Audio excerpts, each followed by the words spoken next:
For 3 days, members of the Milosevic family had been trying to contact Rad Miller, or Rad, as she liked to be called. But calls to Rad and her de facto husband, Tony, had gone unanswered. And for a family who spoke to each other every day, it was a matter of deep concern. Rad! There was a phone call made from Tony's employer that he hadn't turned up for work for a couple of days, and they were quite concerned as it wasn't like Tony not to be at work. The car was in the driveway and nobody came to the door, and Dara started to get a bit worried. Dara was Rad's 18-year-old sister. She looked through the window and noticed some paper burnt around the stove, and the stove was actually glowing, the hot plates on the stove. She wanted to break the window and go in, but her boyfriend stopped her and told her that they would call the police and get the police there. He didn't want her to go in. I was on duty in Canberra on the 31st of March 1984 with another young detective, and we were the only two detectives on in Canberra for that particular day. I received a call on the police radio from our operations room that the police officer in attendance had smashed a hole with his baton in the back door of the house and entered.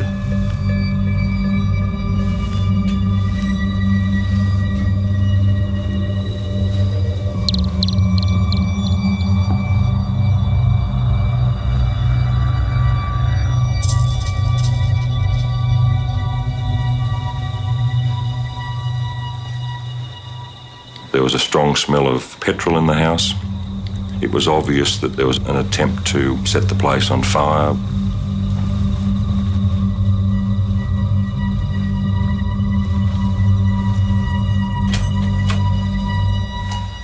In one of the back bedrooms, there were 3 bodies, 2 adults, male and female, and a small girl. They'd been piled up and they'd been doused in petrol.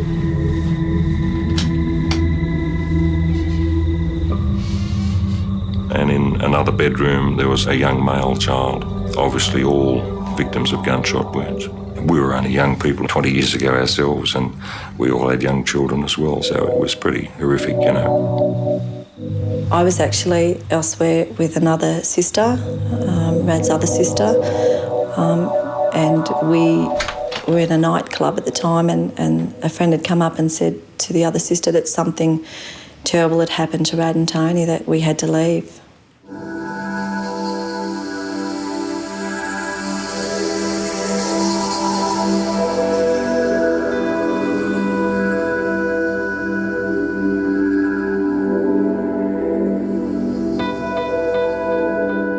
An entire family had been wiped out. Radmila Milosevic, her de facto husband Tony Baker, and their 2 small children, Danny and Lisa, were dead. When they took us to Richardson, they made us wait in the car. The house was all taped around, and somebody had come out and told Rad's sister that they'd been shot and they were found in the house, Rad, Tony and the kids.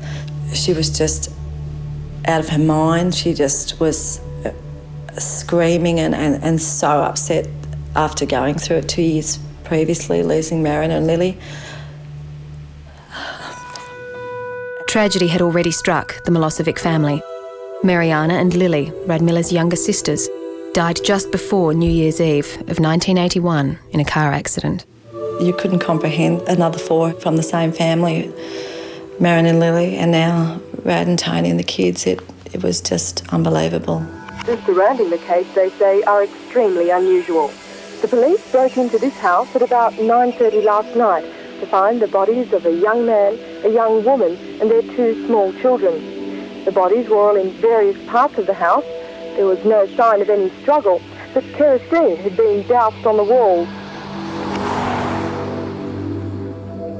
There was no break and enter on the house. The house had been locked up. There were no broken windows. It was quite calm as far as that was concerned.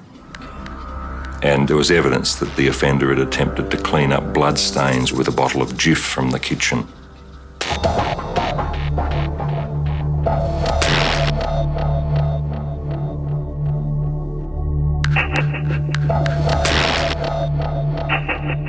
And in their attempts to clean it up, they'd made more of a mess, so that the person just put cushions over the blood stains and sort of hid things.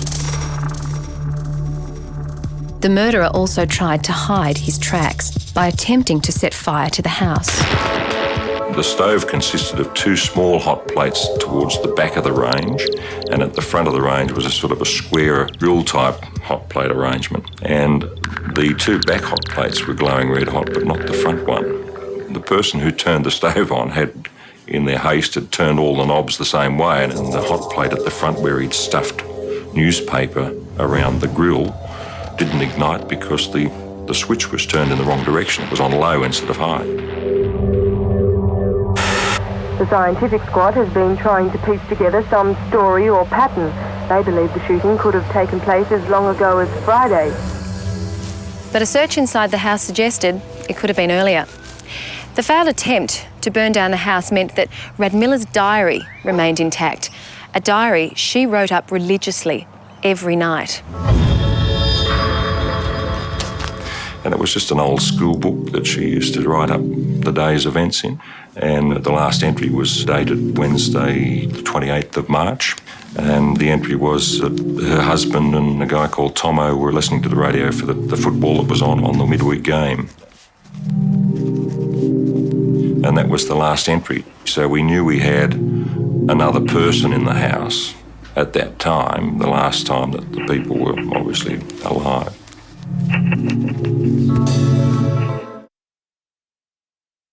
This morning, from their mobile field unit, the police conducted a door knock, but very few of the neighbours knew anything about the family, and none of them had heard any of the gun blasts. But people had seen a distinctive car travelling backwards and forwards to the house after the Wednesday. And we had some information there that indicated that perhaps that car might have belonged to the person Tomo. So we needed to find out who Tomo was and where Tomo was now. These investigations are continuing into this evening. They're still interviewing the family's friends and relatives, but haven't determined even a possible motive. It had now been some hours since the bodies of Rad, Tony and their children had been found shot dead in their home. With no known reason as to why they were murdered, detectives needed to speak with the last person who had seen them alive. And that was a bloke called Tomo. We eventually identified Tomo as a guy called Alan Thompson, who was a close family friend. In fact, he was a long-term mate of the male victim of the scene. I think they used to play football together. He was my big brother. He was do anything for me, trusted him. I guess he was the big brother I never had, and he was one of the family. I think he actually taught me to drive at 13, 14 years of old illegally along the road, and he'd drive us to a school disco. He'd go home and he'd come back and pick us up when we were finished. So we were always with Tomo. Other diary entries indicated that this Tomo had turned up on a regular basis and he would play with the kids, and there were some comments in there about him eating all of their food. So we knew that he was a regular visitor to the house. He was also a boyfriend of one of the two sisters who were killed in a road vehicle accident some years prior.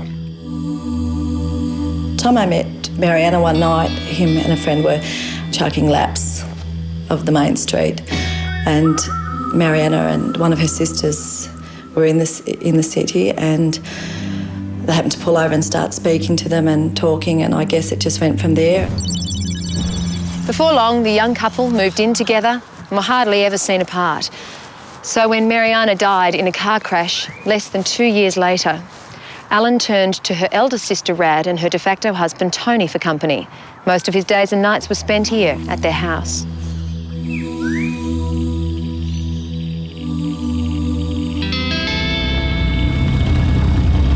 We also established that he owned a motor vehicle similar to the description of the one that the neighbours had told us about, that was coming and going from the premises.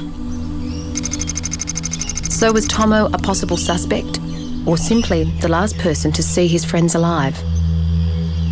My partner and I travelled to Queanbeyan and were actually greeted at the door by Alan. And when I introduced myself and said who I was, I'm the bearer of bad news. I said, I've just come from the house of your friends in Richardson. We found them all dead. At the crime scene, ballistics experts had found spent casings and bullets that indicated the murder weapon was a .22 caliber rifle. He was asked whether he owned a rifle. He took us to a shed in the back of his parents' home where he unlocked it and produced a .22 rifle. And we came back to Canberra to police headquarters and handed the gun over to our ballistics expert. All right. Check and clear? Great. Thanks, Eric.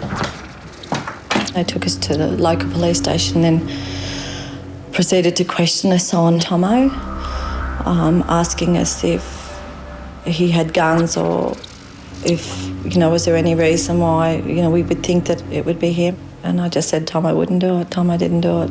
He wouldn't do something like that.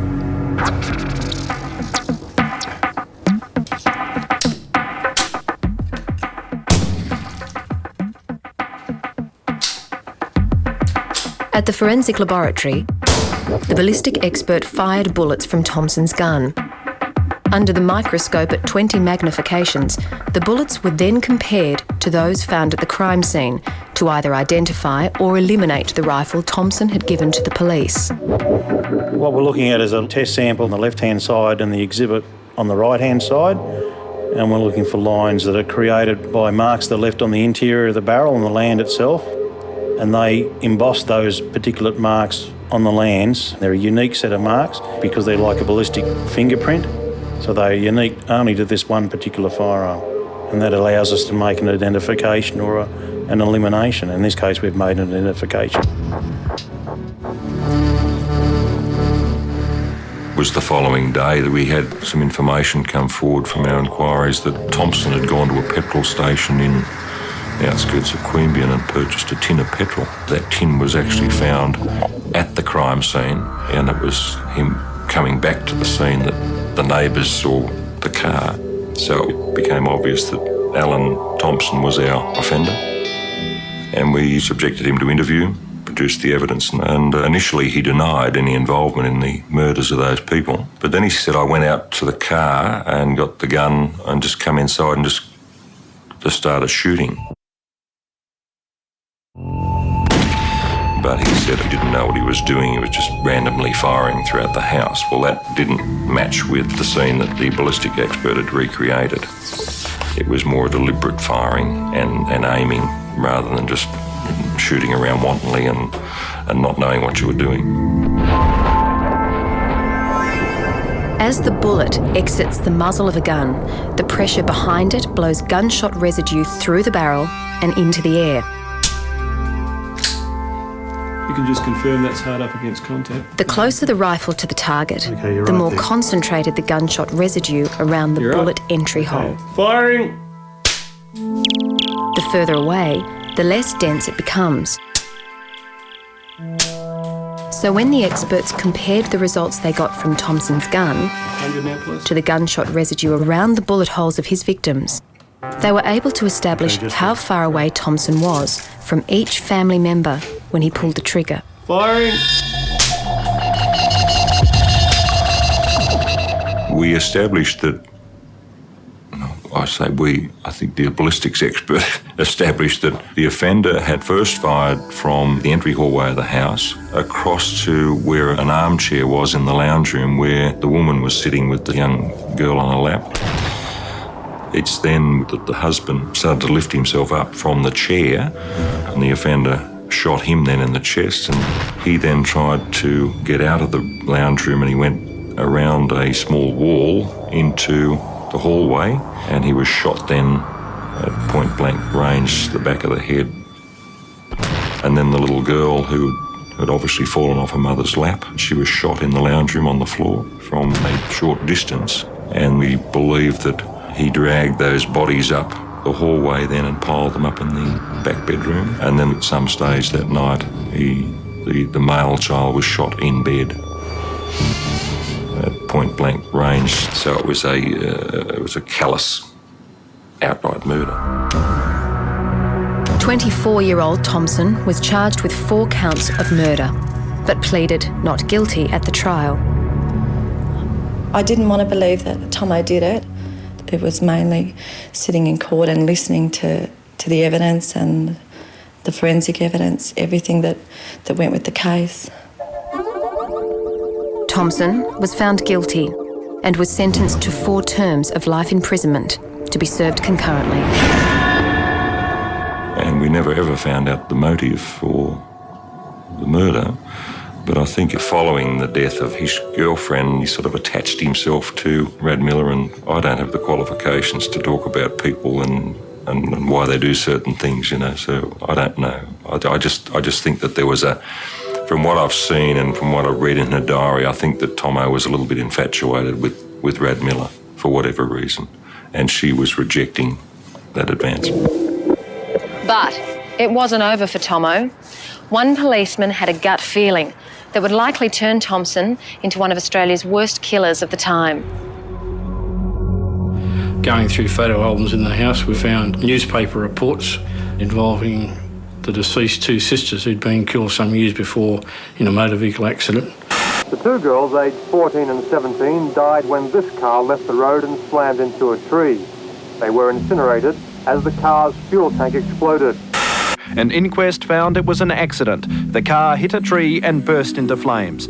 The driver, who escaped unhurt, was close family friend Alan Thompson. The concern was if he had in fact got away with it, it resulted in the deaths of the other 4 that should never have occurred. When Alan Thompson gunned down Radmila Milosevic and her family, investigators discovered that he was also the driver in a car crash that took the lives of her 2 younger sisters. Was it sheer coincidence that Thompson's name was linked to the deaths of 3 sisters? Or was there more to it than met the eye? Thompson alleged that he'd been driving towards Canberra, Coomera to Canberra, on the highway with the 2 girls in the car.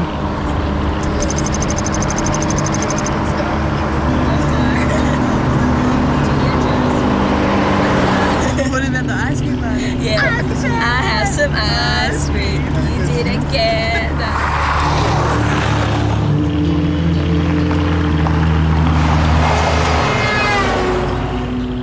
High beam of another oncoming vehicle caused him to veer off the road.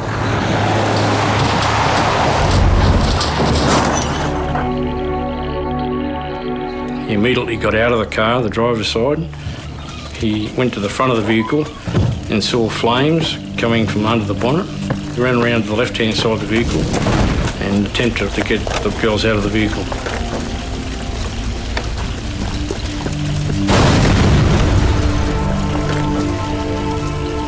He was engulfed in flames, and subsequently the 2 girls died in a motor vehicle accident.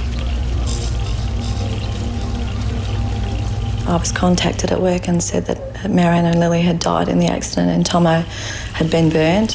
Tomo had burns to his arms, lower arms, where he had tried to get the girls out.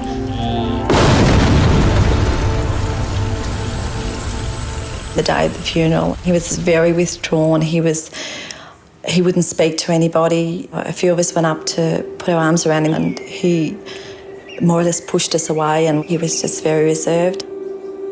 He'd sometimes wake up through the night screaming out for Mariana, and we just tried to be there for him.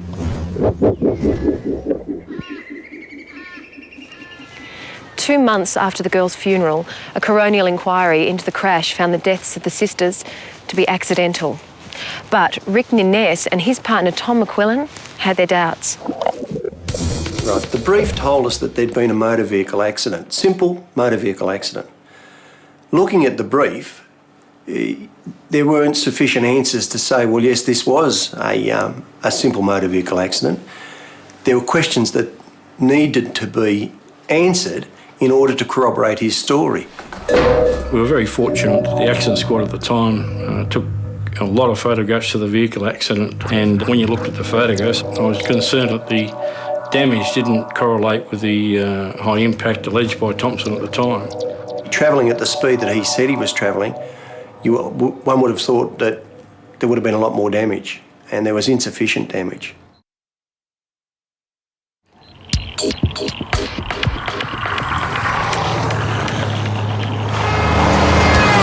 Tom Thompson said he was driving at 45 miles or 60 kilometres per hour when he was blinded by headlights and went off the road, hitting a tree.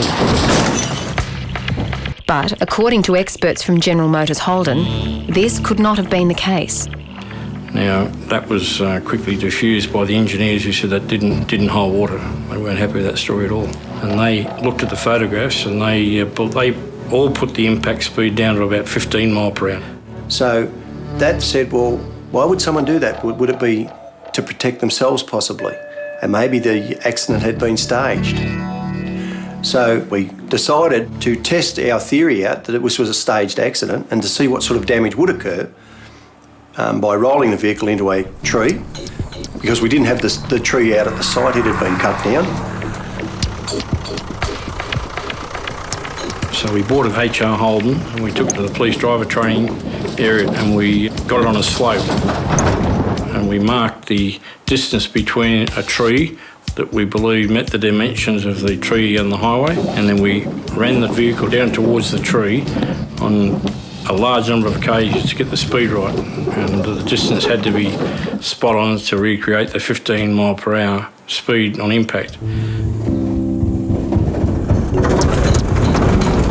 We had it all planned. Everyone had their role. I think my role was to time it from memory. Rex was to observe. And we had a driver who was rigged up, all padded up, crash helmet light, ready to crash it in. But once he'd seen how far we were going down the slope and the speed, there was a little bit of, well, perhaps this might be a bit dangerous. So he sort of reneged, and it was left for volunteers, and the only volunteer left was Rick Ninnis.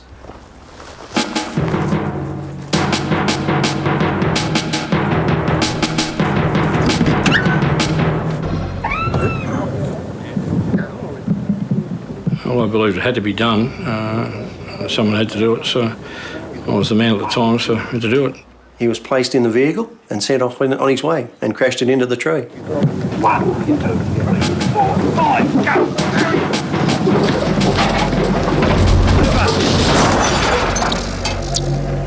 But it was probably important I did do it, actually, because it gave me a feel for what actually transpired in that car.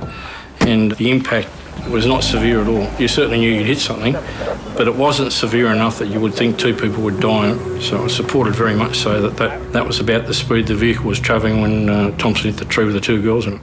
In our minds, we had to be certain exactly what was going on.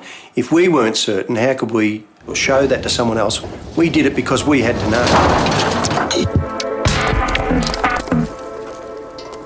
But while the similarities between the crash test and the damage to Thompson's car did put a dent in his story, it wasn't anywhere near enough evidence to overturn the original verdict of accidental death.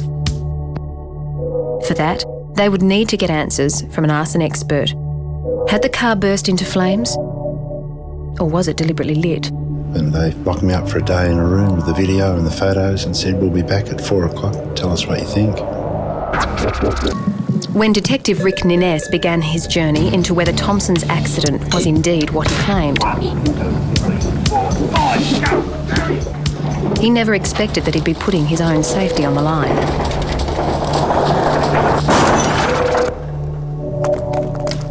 And yet, it wasn't enough to prove Thompson was a fake or a murderer. His focus was now on the fire that incinerated the girls and how it really started. The coroner's initial finding was that the fire had started under the bonnet of the car. An explanation for the fire was that there's a spring sitting across the battery to hold it down. It actually had contact with one of the terminals and arced, causing a spark to ignite the fumes under the bonnet.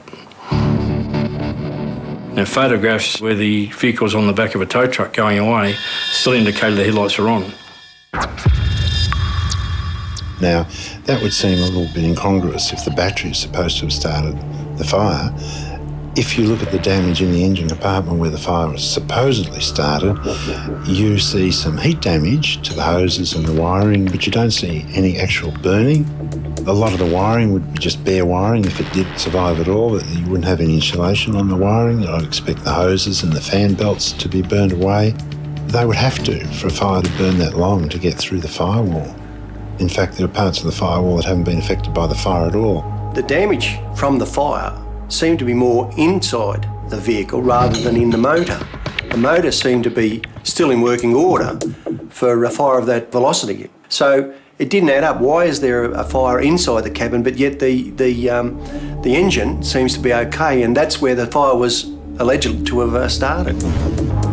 Thompson had alleged that within minutes, seconds of him getting out of the car, the fire had spread from the engine to the passenger compartment. So, to corroborate or reject his story, the detectives decided to replicate the fire.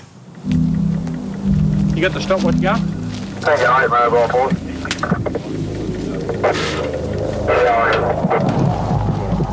Time, yeah? Pretty good fire.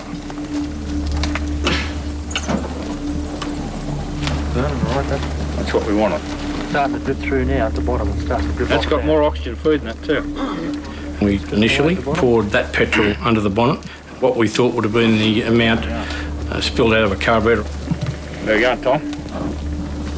There you go. 40 seconds.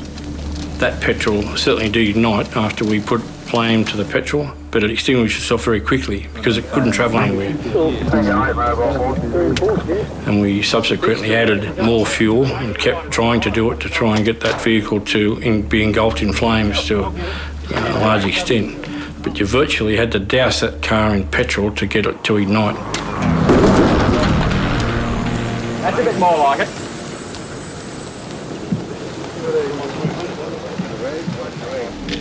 And it took quite an amount to be able to get it through the firewall of the vehicle and into the cabin. Go on, Tommy. 4.5 minutes. The wiring out of the dash, it's got to get that. Got to burn that The dash is the thing that will really start to smoke. Cars will catch fire, but it's a fairly high impact speed that will do it to rupture all the fuel lines, the fuel tank, and to get it up and running to a high burning degree. You've got to have a lot of accelerant around it to fuel the flames. 15 minutes now. Yeah, 15 minutes. So to support Thompson's story that in fact within a few seconds of the vehicle impacting he had a car totally on fire, but we couldn't establish how it would have happened. It just couldn't have happened the way he said it did. But what we also found was that there would have been time for someone to get out. This was the other thing. That was the reason why the firewall was there. You reckon you get one of inside the car at a 30-minute mark? And by timing it, we thought, well, no, it just doesn't add up. Again, another part of his story, not being able to get in. You should have been able to get in because it took us quite some amount of petrol to be able to say that the cabin would have caught fire. 45 minutes is up. Right.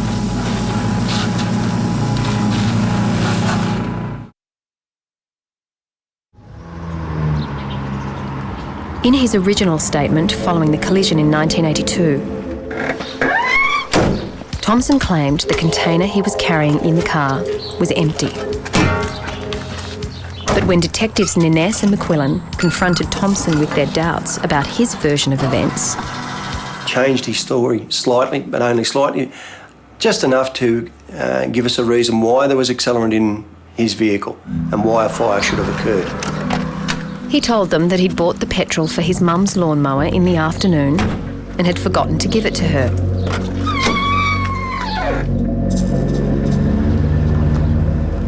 He said it was in the car, it must have fallen over and caught on fire. Thompson didn't say anything at the time because he didn't want to get blamed for firing the car. So, were the detectives barking up the wrong tree?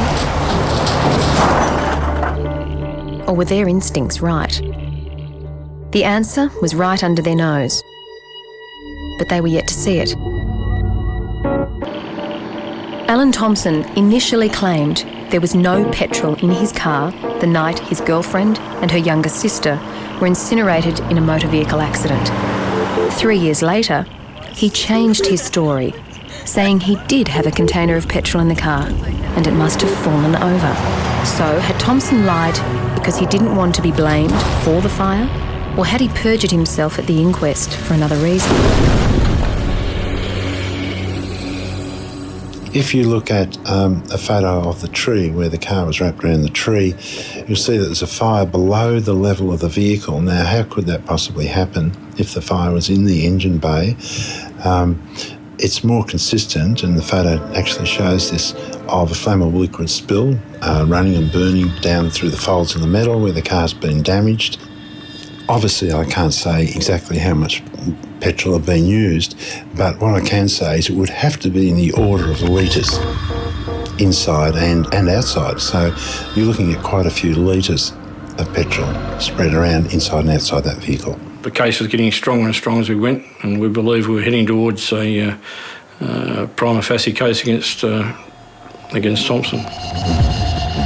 But the most damning indication that the accident was a cover-up was hidden among the photos that had papered the walls of the detective's office for the last 6 months. You can look at something for quite a long time and not notice something. And all of a sudden it hit us that looking at the females, we noticed that there was some unexplained fluid escaping from the skull. One of the photographs had a distinct round hole in one of the skulls, and we kept looking at it. Suddenly we become very curious about this hole. If you look at the photos very closely, it's not all that clear, but you can see that there's a lot of damage to the skulls. Now, it is reported both at crematoriums and I believe in the Russian Revolution that you can get skulls exploding in fires. And when that happens, it's mainly because the fire is very quick and very hot. There's tremendous steam pressure builds up in the cranium, and therefore only one thing can happen, the skull will blow open. Now, if you look at the skull damage in these, that's not consistent with that. They look to me like exit wounds of projectiles, in other words, bullets, and at least in one of the skulls, an entry wound that was very strongly suggestive that these two girls have been shot in the head. In the Supreme Court today, the tragic story of 3 Canberra sisters unfolded. The Director of Public Prosecutions, Ian Temby QC, said merely the fact that Thompson had been convicted of the murder of one of the sisters was enough to order a new inquest into the deaths of the other 2. He said such an inquest would allay public disquiet and set the record straight. Mr Temby said new expert evidence contradicted Thompson's version of the crash, how fast he was going and where in the car the fire started. He said Thompson had now admitted he was carrying a container of petrol and previously he'd denied that. Dennis Palmer, for Thompson, said the evidence was not new nor of substance and pointed to the cost of holding a new inquest. The only thing left to do was to exhume the bodies and see if there were any forensic evidence available from the bodies. Now, if Thompson's story is right, there should have been burning or scarring of the larynx inside the bodies and the lungs of the young girls if they were alive, even though they might have been unconscious. You know, we certainly needed that sort of evidence to substantiate a charge to homicide against him. That order was given, the exhumation was undertaken, and subsequently an examination of those bodies revealed gunshot wounds. Bullet wounds were found in one or both of the sisters' bodies after they were exhumed from the Gungahlin Cemetery. Bullet wounds that were consistent with being from a .22 calibre rifle. The same calibre Alan Thompson used when he murdered the girl's older sister, Rad Miller, and her family. At the post-mortem examination, the doctor found that there was no burning in the larynx or the internal organs, and established beyond doubt that they'd both were deceased at the time of the fire. Forensic Service also found that there was a coating of lead which was left behind as a bullet passed through the skull, inside the skull. So it totally supported the fact that the girls had been shot at or in the vehicle. They'd been deceased prior to the fire of the vehicle. So in fact, by pulling that brief, just as out of mere interest for a start off, it just built. And it became a rolling ball for us. And the further we rolled it, the greater the divergence.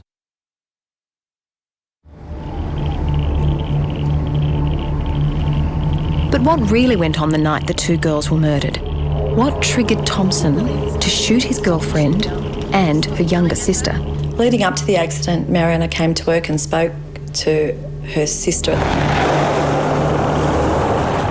It was basically the only time she really told us that she was scared of him.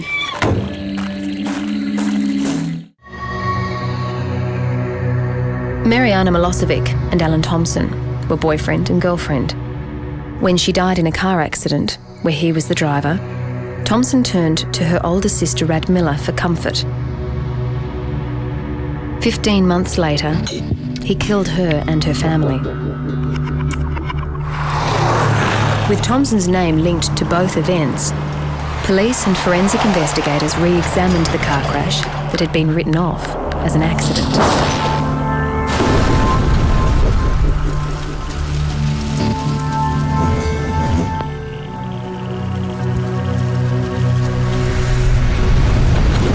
Alan Thompson's secret was exposed, and the truth of what really happened that fatal night was finally uncovered.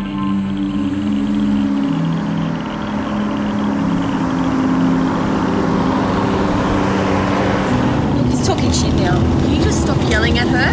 I'll do what I want, all right? Excuse me. The younger sister had come over to stay with them for the weekend. Why are you being such an arsehole for? And there'd been some sort of pending separation. The young girl wanted to break off with him, and he really didn't want that to occur. We believe that the young girl was there to be a witness or support her sister in the breakup.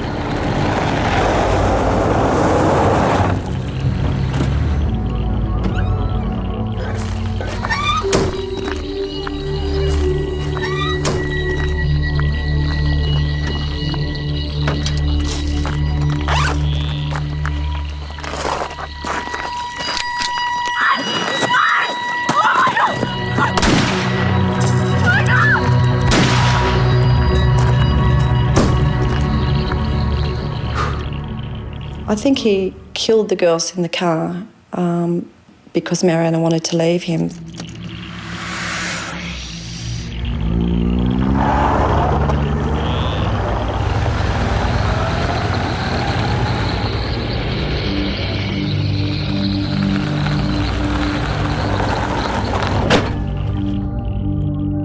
Mariana had come into work and said that, you know, he was starting to frighten and she was getting scared of him and she didn't want to be with him anymore.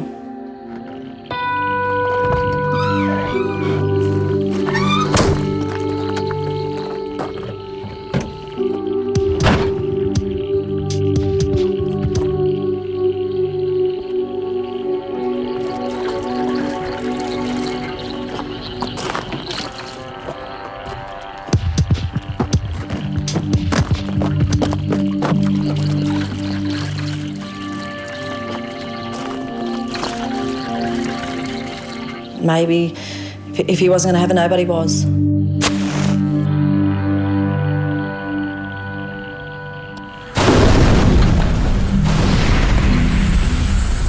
Why he decided to take Lily, to take Rad, to take Tony and the children, I don't know. Well, there's a definite connection, a modus operandi on what he was doing in both murders.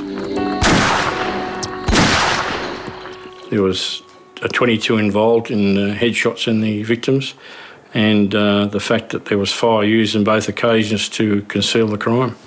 So we believe there's a distinct correlation between the two offences. 2 years after he murdered the family, and 4 years after the original inquest into the deaths of the girls, Alan Thompson was found guilty of deliberately killing his girlfriend Mariana and her sister Lily. Fooled a lot of people. He came across as the nice guy, the caring guy, and the Milosevic family trusted Tomo. Tomo was like their own, but they knew after the Richardson murders that he was responsible. Thompson was given a life sentence for each girl's murder, to be served concurrently with the 4 already imposed.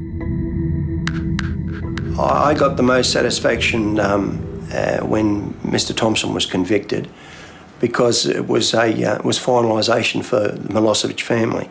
I felt really sorry and deeply on their behalf, because he was a lady that had lost so many members of her family for no valid reason. She lost out of her family 3 daughters a son-in-law and 2 grandchildren. It was fairly horrific for one mother who fought and battled and brought those children up on her own all that time, to have this cove come along and just take them away like he did.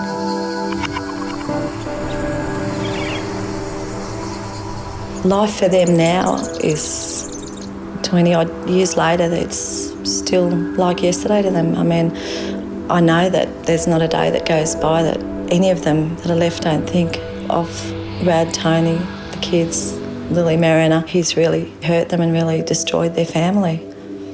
My thoughts of Tomo are completely different to my thoughts of when I was a young teenager. I don't like him anymore. I hate him, I guess, as much as they do for what he's done to them. In their own way, the family and Bronwyn have erased Alan Thompson from their lives.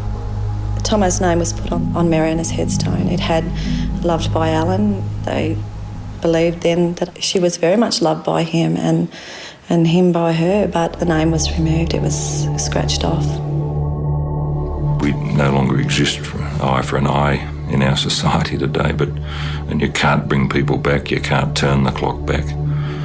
But I think people in society today like to see those who are involved in those sorts of crimes to be punished. Thompson has been behind bars for the last 20 years and is currently serving his time in a minimum security prison. Hopefully, people like that should never be released back into society. Alan Thompson's a cold fish with no emotion. There is nothing inside of him, I don't believe. Yes, the best description I could give you is just a cold fish. On a humid August night in 1979, New York City swallowed a young woman whole, and for more than 4 decades, it never gave her back a clear answer. No warning, no clean break, just a few ordinary steps on a cracked Brooklyn sidewalk, and then a silence that still feels wrong, even today. One bus stop, one missing face, one cold case that would outlive mayors, precinct captains, entire generations, and still refuse to sit quietly in the archives. She was 22, which in this city meant old enough to know the subway by heart, but still young enough to believe that bad things happen to other people, in other neighborhoods, in other headlines. Her name was Lisa Morgan, a night shift clerk at a small all-night pharmacy on Flatbush Avenue, a place of neon buzz and cheap coffee, where the regulars were insomniacs, cops on break, and people who paid in crumpled bills because life had already roughened the edges. Lisa handled them all with the same patient smile, the same steady hands that counted pills, rang up receipts, and flipped the little open-closed sign right before midnight. That night, August 18th, 1979, she did what she always did. She clocked out at 11:47 p.m., tucked her paycheck stub into her bag, and stepped into the wet heat of a New York summer that refused to cool down. The city hummed around her. Distant sirens, the low roar of traffic on the avenue, the faint music leaking from a bar 2 blocks away. Cameras were rare, streetlights were yellow and lazy, and nobody thought twice about walking alone if they knew the route. Lisa knew the route. 3 blocks south to the bus stop, then 1 bus, then a short walk to the apartment she shared with her older sister on a quiet, tree-lined street where children chalked hopscotch grids on the sidewalk during the day. Witnesses, those who would later be pulled from their routines and marched into interview rooms, remembered scraps, flashes, pieces of a night that would be replayed, rewound, slowed down frame by painful frame. A taxi driver remembered seeing her crossing the avenue, hair pulled back, pharmacy bag tucked under her arm. A pair of teenagers sitting on a stoop remembered the bright white of her uniform shirt, the way she walked fast, like she was determined not to miss her bus. The bus driver remembered something different, an empty stop, no young woman, no white uniform, just the crooked bench and the flickering ad above it. She never got on that bus. At 1:30 a.m., while New York was still wide awake, Lisa's sister Angela woke up to the sound of the hallway clock ticking too loudly. She checked Lisa's room. Empty. Checked the kitchen. Empty. Checked the answering machine. Nothing. It wasn't panic at first, just a frown, a small knot in the stomach. Maybe the shift ran late. Maybe the bus was delayed. Maybe she'd stopped to talk to a friend. This was New York. People were late all the time. But by 3 a.m., the knot had hardened into something heavier, something sharp. Lisa never stayed out without calling. Never. At 6:12 a.m., with the sky turning a pale gray-blue over Brooklyn, Angela picked up the phone and called the 70th Precinct. A missing person report, a young woman in a pharmacy uniform who never came home. A voice on the other end asking the standard questions in a calm, practiced tone. How old is she? Does she have any reason to run away? Any boyfriend trouble? Any fights lately? Drugs? Depression? Money problems? Angela answered no, no, no, until the word felt useless, like a door that kept being shut in her face. When officers finally pulled the initial log together, it looked unremarkable, almost boring, a routine disappearance in a city that saw thousands every year.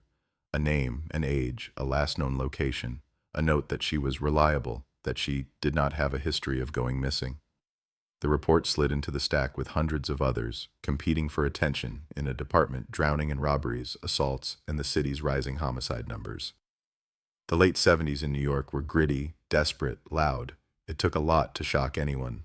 And yet this case did. By noon, word had spread along Flatbush Avenue that the girl from the pharmacy was missing. The regulars noticed first, the old man who came in for blood pressure pills, the bus driver who timed his break with her shift change, the patrol officers who bought coffee and Tylenol at 11:30 every night. They walked in, saw a different face behind the counter, and felt it. That small shift in the air when something familiar is gone and nobody can explain why. Customers asked subtle questions.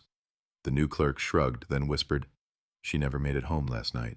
By 3:00 p.m., detectives were on the sidewalk outside the pharmacy, jackets off in the heat, notepads out, squinting against the glare as they traced her last known steps. This was no longer just another missing person report. Angela had been loud, relentless, unafraid to cry in front of officers, unafraid to push. "She's not the type," she repeated again and again. "She wouldn't just disappear."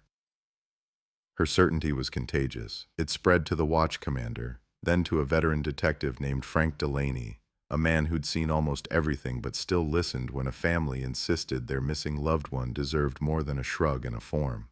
Delaney canvassed the area himself, walking the path from the pharmacy to the bus stop like he was following footprints only he could see. 3 blocks, 1 left turn, 2 streetlights, one of them flickering, a narrow alley between a laundromat and a shuttered storefront, a phone booth smeared with fingerprints and graffiti, the bus stop itself, a metal pole, a crooked sign, a bench with peeling paint, an advertisement for a bank that no longer exists. He stood there, in the middle of the sidewalk, and tried to picture her, 22, tired from the shift, counting the minutes until the bus, thinking about nothing more dangerous than rent and groceries and maybe a movie on TV. If something happened, it happened here. The first real jolt in the case came that same evening, just as the sun slid down and the streetlights flickered on again. A woman named Rosa, who worked the night shift at the laundromat, came forward. She hadn't thought much of it at the time.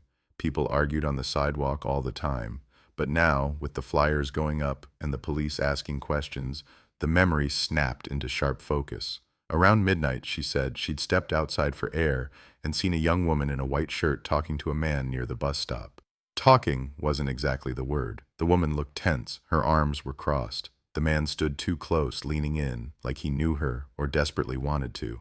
Rosa remembered the man's jacket, a dark, heavy thing, wrong for the summer heat. She remembered a watch that caught the streetlight.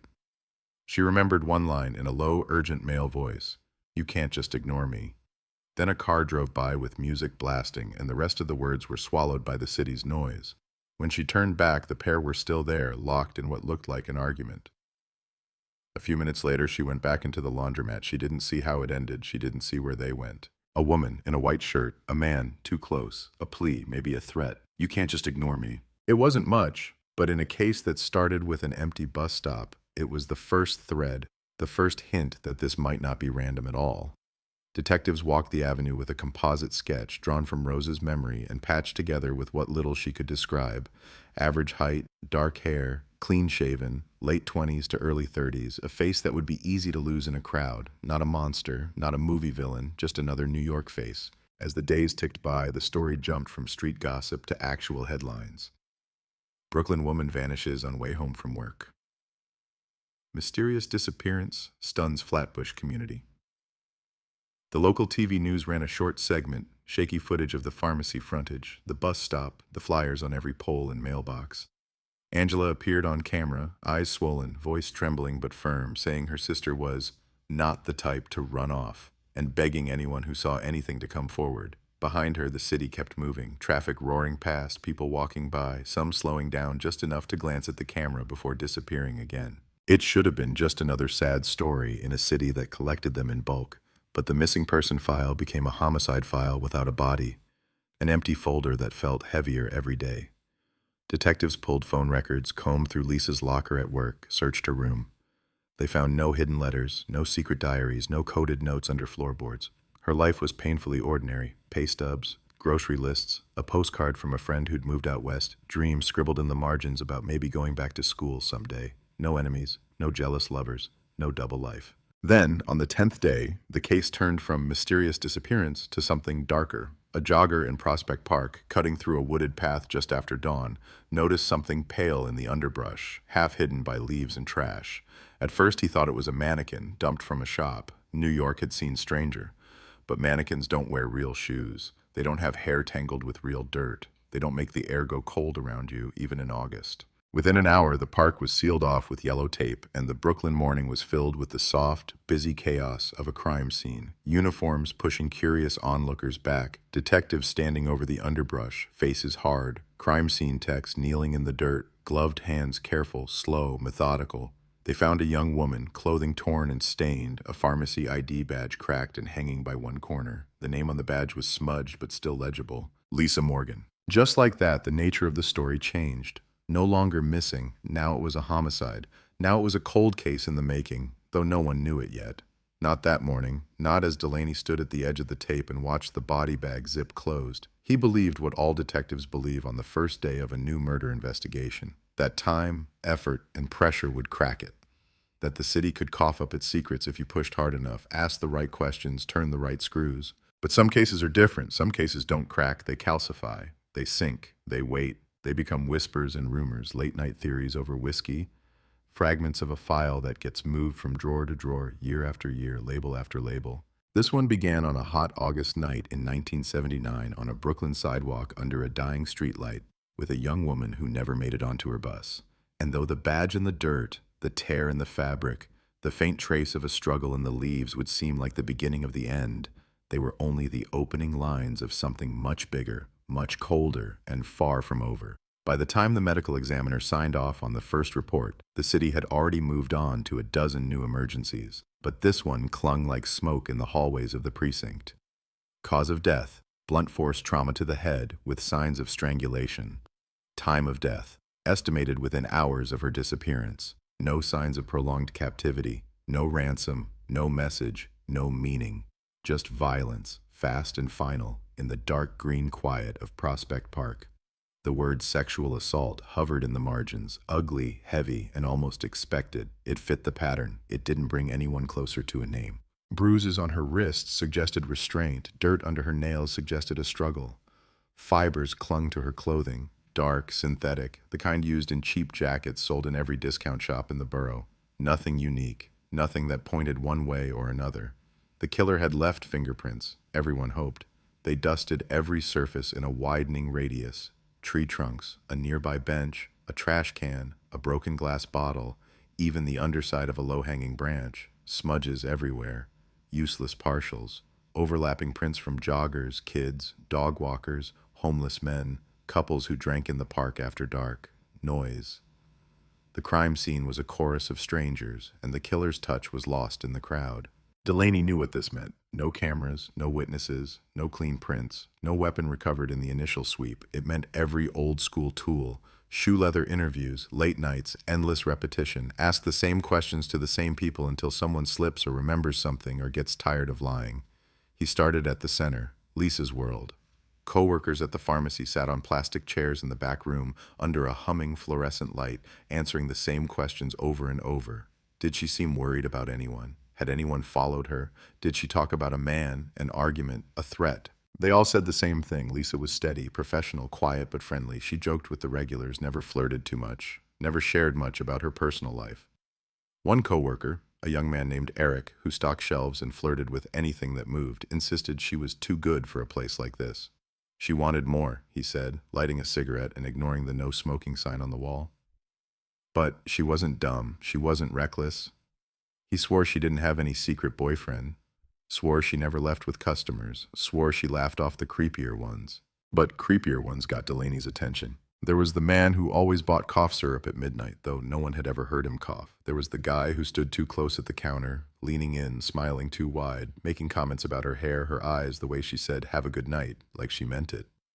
There was the heavy-breathing caller who phoned the pharmacy on slow nights, saying disgusting things into the receiver until Lisa hung up on him. None of these men had names in the beginning. They were shadows, tendencies, habits that brushed up against her life and slipped away. Then there was one more, the too friendly regular, a man in his late 20s who worked, he claimed, in some kind of import business, always in a jacket, always with that same cheap cologne that lingered after he left. He bought gum, cigarettes, aspirin, small things, excuses to talk. He asked Lisa when she got off, asked if she wanted to grab a coffee sometime, asked if she was seeing anyone. She would smile politely, ring him up, and slide his change across the counter without answering what she didn't want to answer. More than one coworker remembered him. No one knew his name. Delaney went to work on that phantom, a man with a jacket in August, a man with time to kill at midnight, a man who didn't take no easily. Rose's memory from the laundromat meshed too neatly with this sketch. Dark jacket, too close. You can't just ignore me. It was enough to build a theory, and in a city like New York in 1979, theories needed to be built fast, loud, and with confidence, or they drowned. The import guy became the main person of interest, never officially, never in headlines. But behind closed doors, he was the ghost everyone was chasing. The precinct rotated through every man in the surrounding blocks who matched that vague profile. Late 20s, dark hair, no obvious ties to Lisa, but a pattern of hanging around the area. They pulled men off loading docks, out of back rooms, away from bar stools, questioned them until the fluorescent lights buzzed and tempers flared. Were you near Prospect Park on the night of August 18th? Do you know this girl? Have you ever taken the bus at this stop?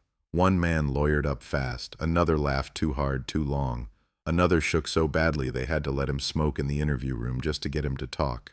But talk didn't turn into evidence, not the kind that sticks. The case file thickened, transcripts, photos, maps of Lisa's route marked in red, lists of names circled and crossed out, handwritten notes in the margins. Check again, follow up, ask Rosa, time. Each note a tiny flare fired into the dark, burning for a second, then falling, fading. Meanwhile, the community tightened around the absence like a fist. Mothers reminded their daughters to walk in groups. Fathers waited at bus stops and parked cars with the engine running and eyes fixed on the sidewalk. Shop owners added bells to their doors. Flyers with Lisa's face stayed up even after the funeral, edges curled, paper yellowing in the sun, as if the city itself refused to accept that the story had ended that quickly, that brutally. But stories like this never end quickly, they just change shape. Rumors took over where facts ran dry. One version said Lisa had been targeted by a ring of men who prowled bus stops and parks, hunting for young women walking alone. Another said it was someone from the pharmacy, a coworker who obsessed over her. Another said the killer was a cop. That last rumor, soft and poisonous, traveled in hushed tones at kitchen tables late at night. That's why nothing's happening, people muttered. That's why they can't solve it. No one had proof. Everyone had fear. Delaney fought those whispers the only way he knew how. With more work. He pushed the lab for more from the fibers, from the dirt, from the scrapings under her nails. This was 1979. DNA was a science fiction phrase, not a tool in an evidence locker. They compared blood type, hair, fibers, shoe prints. They cross-checked similar cases in the borough, then the city. Other young women late at night alone, vanishing between one streetlight and the next. Some turned up alive, some didn't turn up at all. A few seemed close to Lisa's case, but never close enough. Wrong age, wrong weapon, wrong location, wrong pattern. The months passed anyway. Thanksgiving of that year, Angela set a place at the table for her sister and then quietly removed it before anyone sat down. Christmas came with a bitter New York snow and a tree in their apartment that looked smaller than the year before. Angela kept Lisa's room the same. Same posters, same books on the shelf, same half-finished crossword on the nightstand, pencil still resting where Lisa had left it. A shrine, some would call it, a refusal, others would say. She called it reality. Lisa was still there, just not in any way that made sense. Inside the precinct, the tone shifted. The urgency of the early weeks dulled under the weight of new cases, new dead bodies, new families demanding answers. The command staff pushed resources to fresher crimes. The Lisa Morgan case got a new label. Open, inactive, not closed, not solved, just waiting. Delaney hated that word. Waiting for what? A confession, a miracle, a guilty conscience decades too late? He still pulled the file every few weeks. reread witness statements, replayed Rosa's brief sighting in his head, imagining it from every angle. He returned to the bus stop, to the path into the park, to the exact patch of dirt where they'd found her. He stood there more than once in the gray light of early morning, haunting his own crime scene. Each time, the city was different. New trash on the ground, new graffiti on the lamppost, new faces rushing past, but the silence in that one spot felt the same, stubborn, heavy. The local news stopped checking in after a while. Other tragedies demanded airtime. If Lisa's name appeared in print, it was only as part of a larger story. Unsolved murders plague Brooklyn. Cold cases haunt NYPD. She became one bullet point in a list. One face in a row of photos flashed on screen for 3 seconds before melting into a commercial break. But in certain pockets of the city, in one small apartment at one worn bus stop, her absence stayed loud. Years turned into a quiet kind of violence. The 1980s arrived with new crimes, new mayors, new fears, crack, gangs, Wall Street, Central Park. The city reinvented its nightmares and its dreams, but some ghosts refused to update. The Lisa Morgan case folder moved from one cabinet to another when Delaney transferred precincts. He took it with him, unofficially, like a bad habit or a secret. Young detectives saw it on his desk sometimes, thick and worn, the edges of photographs fraying. "That one?" they'd ask. "That old?" And he'd nod, say, "Yeah." She was 22, pharmacy clerk, walked to the bus stop, never made it home. Some nights he told the story in bars like a cautionary tale, not for other cops, for himself, because letting it slide fully into silence felt like killing her twice. On the 10th anniversary of her death, a small local paper ran a retrospective. 10 years later, who killed Lisa Morgan? It didn't say anything new. It quoted Angela, still in the city, still working, still refusing to leave the apartment that held her sister's last steps. It quoted Delaney, now grayer, lines deeper at the corners of his eyes. "We follow every lead," he said for the camera. "We haven't forgotten." He meant it. The case still sat in his desk, still sat in the place in his chest where unsolved things gnawed. But time has its own agenda. Witnesses moved away. Rosa died of a stroke. The laundromat changed owners. The bus stop was updated. The old crooked sign replaced by a new one. The bench repainted. The park cleaned up. Paths repaved. Lighting improved. People jogged by the spot where Lisa's body had been found, earbuds in, music loud, unaware they were running over the echo of a scream. And deep in the NYPD's storage rooms, in a labeled box on a metal shelf, lay a few carefully preserved things, a piece of Lisa's torn clothing, sealed in plastic. The slide with the scrapings from under her fingernails, hair caught in the fabric, fibers, dirt. Little artifacts of a night in 1979 when a young woman fought as hard as she could for a life the city didn't protect. The evidence sat there through every new administration, every budget cut, every reorganization of shelves. The technology to read it better did not exist yet, but one day it would. That day was still far off. For now, in the long stretch between then and now, the case hardened into exactly what the headlines would one day call it. A cold case. A name whispered by detectives telling war stories. A face on a faded flyer. A sister aging alone in an apartment with a room she refused to touch. A bus stop where, for years, some people swore the air felt colder than it should, even in August. New York forgot a lot in those years, but not everything stayed buried. Some questions were too stubborn, some nights were too loud, and some evidence sealed and waiting was too patient to stay silent forever. On paper, the case never closed. In reality, it slipped into that gray zone where files gather dust and names become shorthand. Morgan 22 Park, they'd say in passing like a grim nickname. New commanders rotated through, new priorities, new crackdowns. The box with her evidence shifted one shelf down, then one shelf over, as if the building itself were rearranging its guilt. The city got safer on the surface, cleaner, brighter, sharper, but underneath the old ghosts stayed where they were. Lisa's was one of them. Then the science caught up. In the early 2000s, long after anyone expected the dead to speak, they did, through samples, through stains, through invisible traces left on bodies and clothing that old labs had looked at but barely understood. New York's crime labs buzzed with machines that hummed and blinked and read what eyes couldn't see. DNA profiles, strings of numbers that could tie a killer to a victim across decades. The word cold case stopped being just a sad label and became a challenge, a dare. Boxes got pulled from deep storage, old slides thawed in gloved hands. Evidence that had waited in the dark met the new light of laser scanners and polymerase chains. The NYPD formed a dedicated cold case unit, a small group of detectives who spent their days chasing ghosts full-time. No new robberies, no fresh domestic disputes, just old murders that refused to lie flat. One of those detectives was a woman named Maria Costa, 40, sharp-eyed, tired in the way only cops who'd seen too much could be. She specialized in patterns, in stories that didn't add up, in the itch that said, this one deserved better. On a rainy afternoon in 2004, Costa stood in the evidence storage room, breathing in the dry, paper-scented air of unresolved history. She'd pulled several boxes scheduled for review, each with a label that read like a fragment of a headline. Female 19, strangulation, 1983. Male 34, shot, unknown suspect, 1980. Her fingers moved along cardboard like a blind person reading Braille until they stopped on one. Morgan, L., homicide, 879 Prospect Park. Something about the neat block letters, the date, the specificity of the park anchored her. August 1979. A woman in her 20s, Brooklyn, a sister still alive somewhere maybe, a detective long retired, a file that had been opened and reopened and then slowly abandoned. It had the feel of a story people still whispered about, and those were the ones that dug into her the deepest. She carried the box to a metal table under a buzzing light and popped the lid. Inside, the old case file, the photographs, the log sheets, the original crime scene notes in Delaney's handwriting, and beneath that, sealed in plastic, the relics, the torn blouse, a small envelope of hair, a slide holding the scrapings from under Lisa's fingernails. Each item had a date, an evidence tag number, the faded signature of a property clerk long retired or dead. Everything smelled faintly of dust and something else. Age, maybe. Time. Costa flipped through the file first. She saw the empty bus stop, the park, the composite sketch of the jacket man, the notes about the laundromat witness, the long list of interviewed men.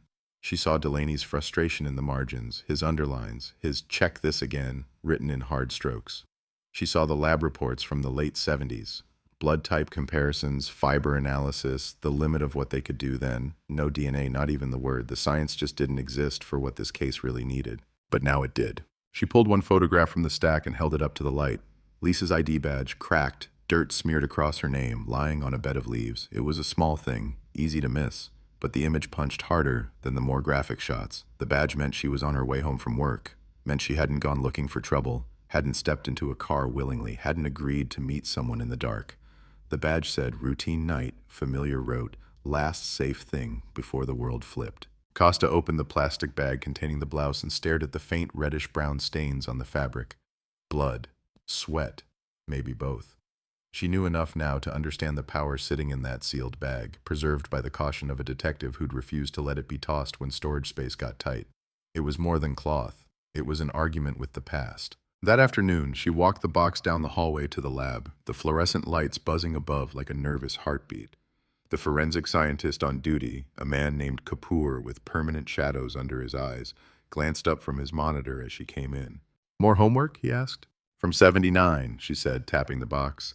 Prospect Park homicide, female 22, name's Lisa Morgan. They kept some samples. Think you can make them talk? He raised an eyebrow. If there's anything left, these machines will find it. But you know the deal. Backlog's insane. Current cases first. She hated that answer, but she knew it was true. The lab drowned in work. New murders demanded new tests. Prosecutors wanted fresh DNA to nail defendants in court. Cold cases were the ghosts that knocked politely at the back door waiting for someone to let them in. Put it in the queue, she said. Flag it if you can. Victim was young. Strangulation. There might be touch DNA on the blouse, under the nails. The perp might have bled. You tell me you can't walk away from that. Kapoor sighed, then gave a thin smile. I never said I could. The samples made their way into the system. Tiny pieces taken from older, larger pieces. Swabs run through chemical baths. Cells coaxed into giving up their secrets. Machines hummed, spun, warmed, cooled.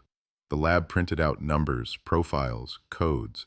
Most nights, those numbers belonged to men already in the system, familiar to the state, convicted felons whose DNA had been taken and stored. Some nights, they belonged to no one yet, new ghosts. Unknown males whose profiles were real, precise, undeniable, but matched no one in CODIS, the national database.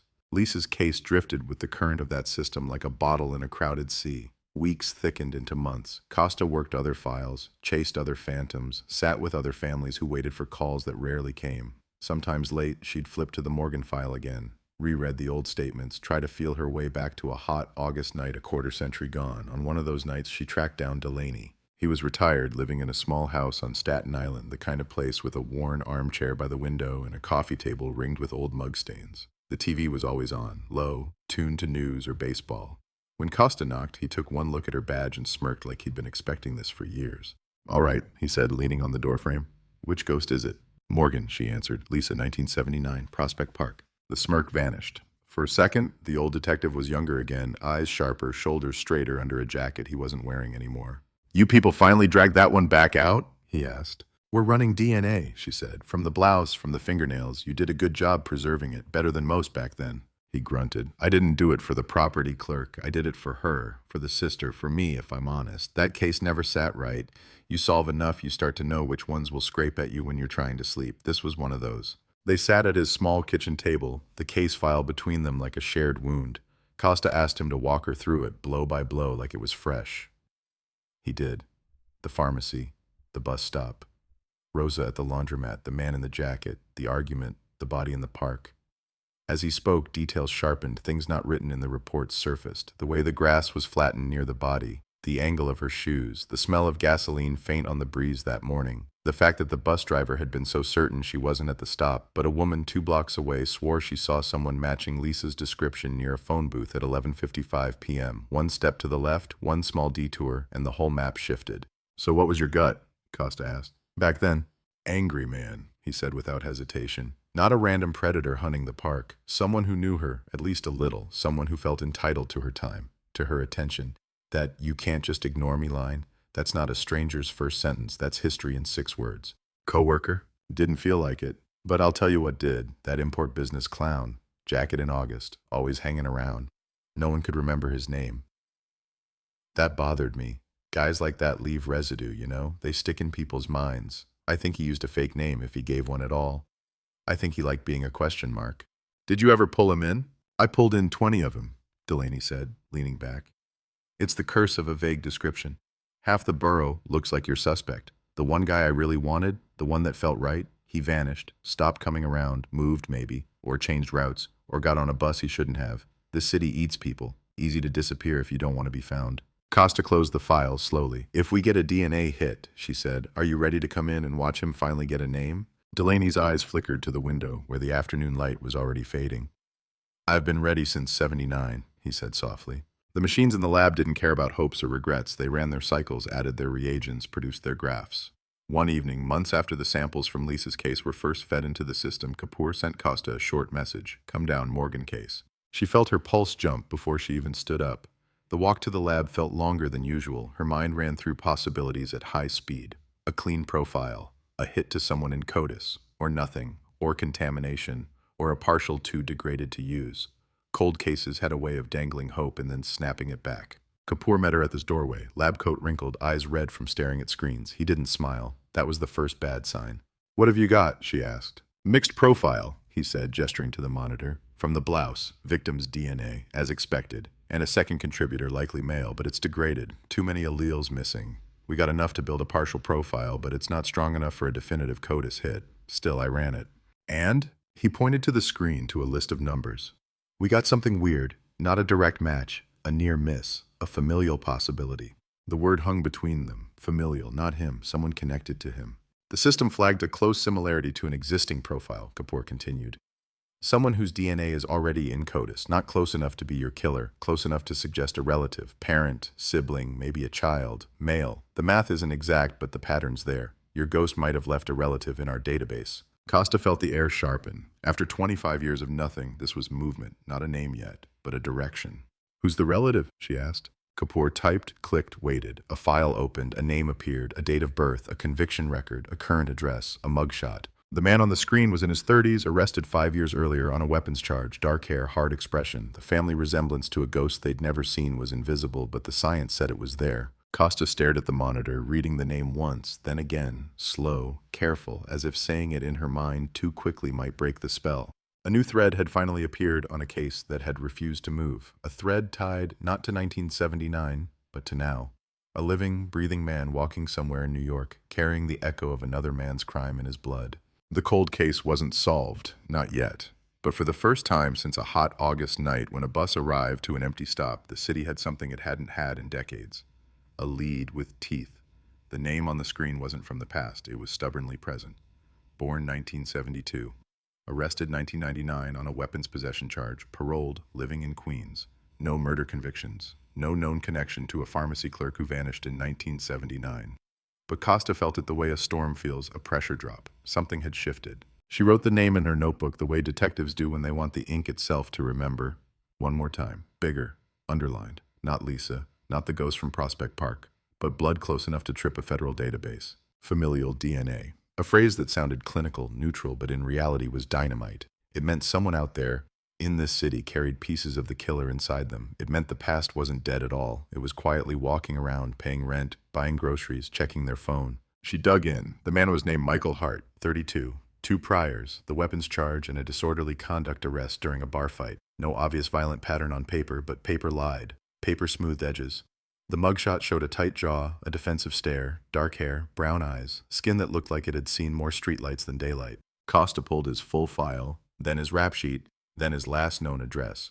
A walk-up off Roosevelt Avenue, Queens. Busy block, bodegas, nail salons, a pawn shop with dusty guitars in the window. Not the ghost she was looking for, but maybe a door to him. Before she went knocking, she needed background. She ran the name through every database she had. DMV, employment, prior addresses, known associates. A pattern emerged, faint but visible.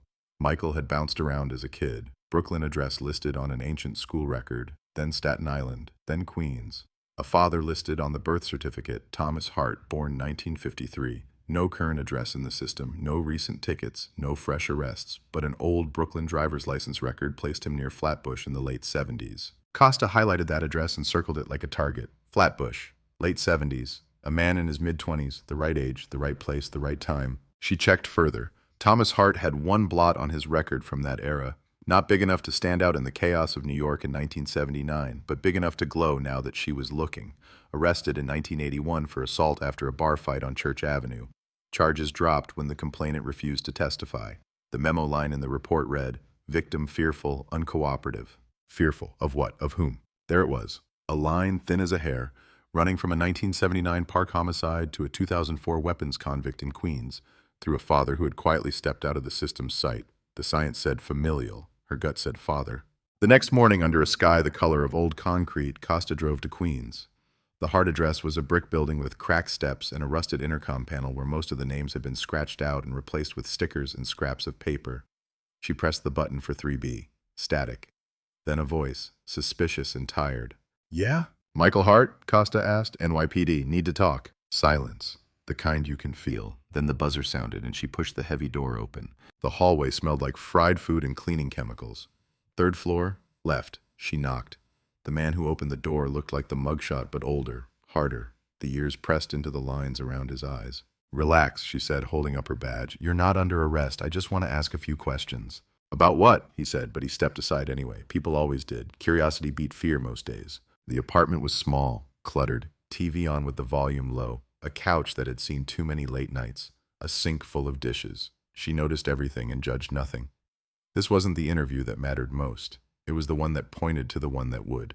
"You got popped on a weapons charge 5 years ago," Costa began, letting the words hang light, casual. "We took your DNA. Standard. That ring a bell?" "Hey." He shrugged, sat opposite her. "Yeah, I remember. That's supposed to mean I can't ever move on?"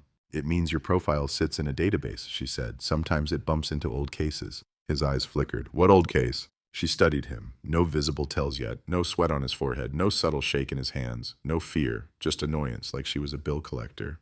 "A homicide from 1979, she said. "Brooklyn. Young woman killed in Prospect Park. Name was Lisa Morgan." He frowned. "I wasn't even born," he shot back. "Why are you telling me this?" "Because your DNA is a partial match to the unknown male profile on her clothing," Costa said, voice steady.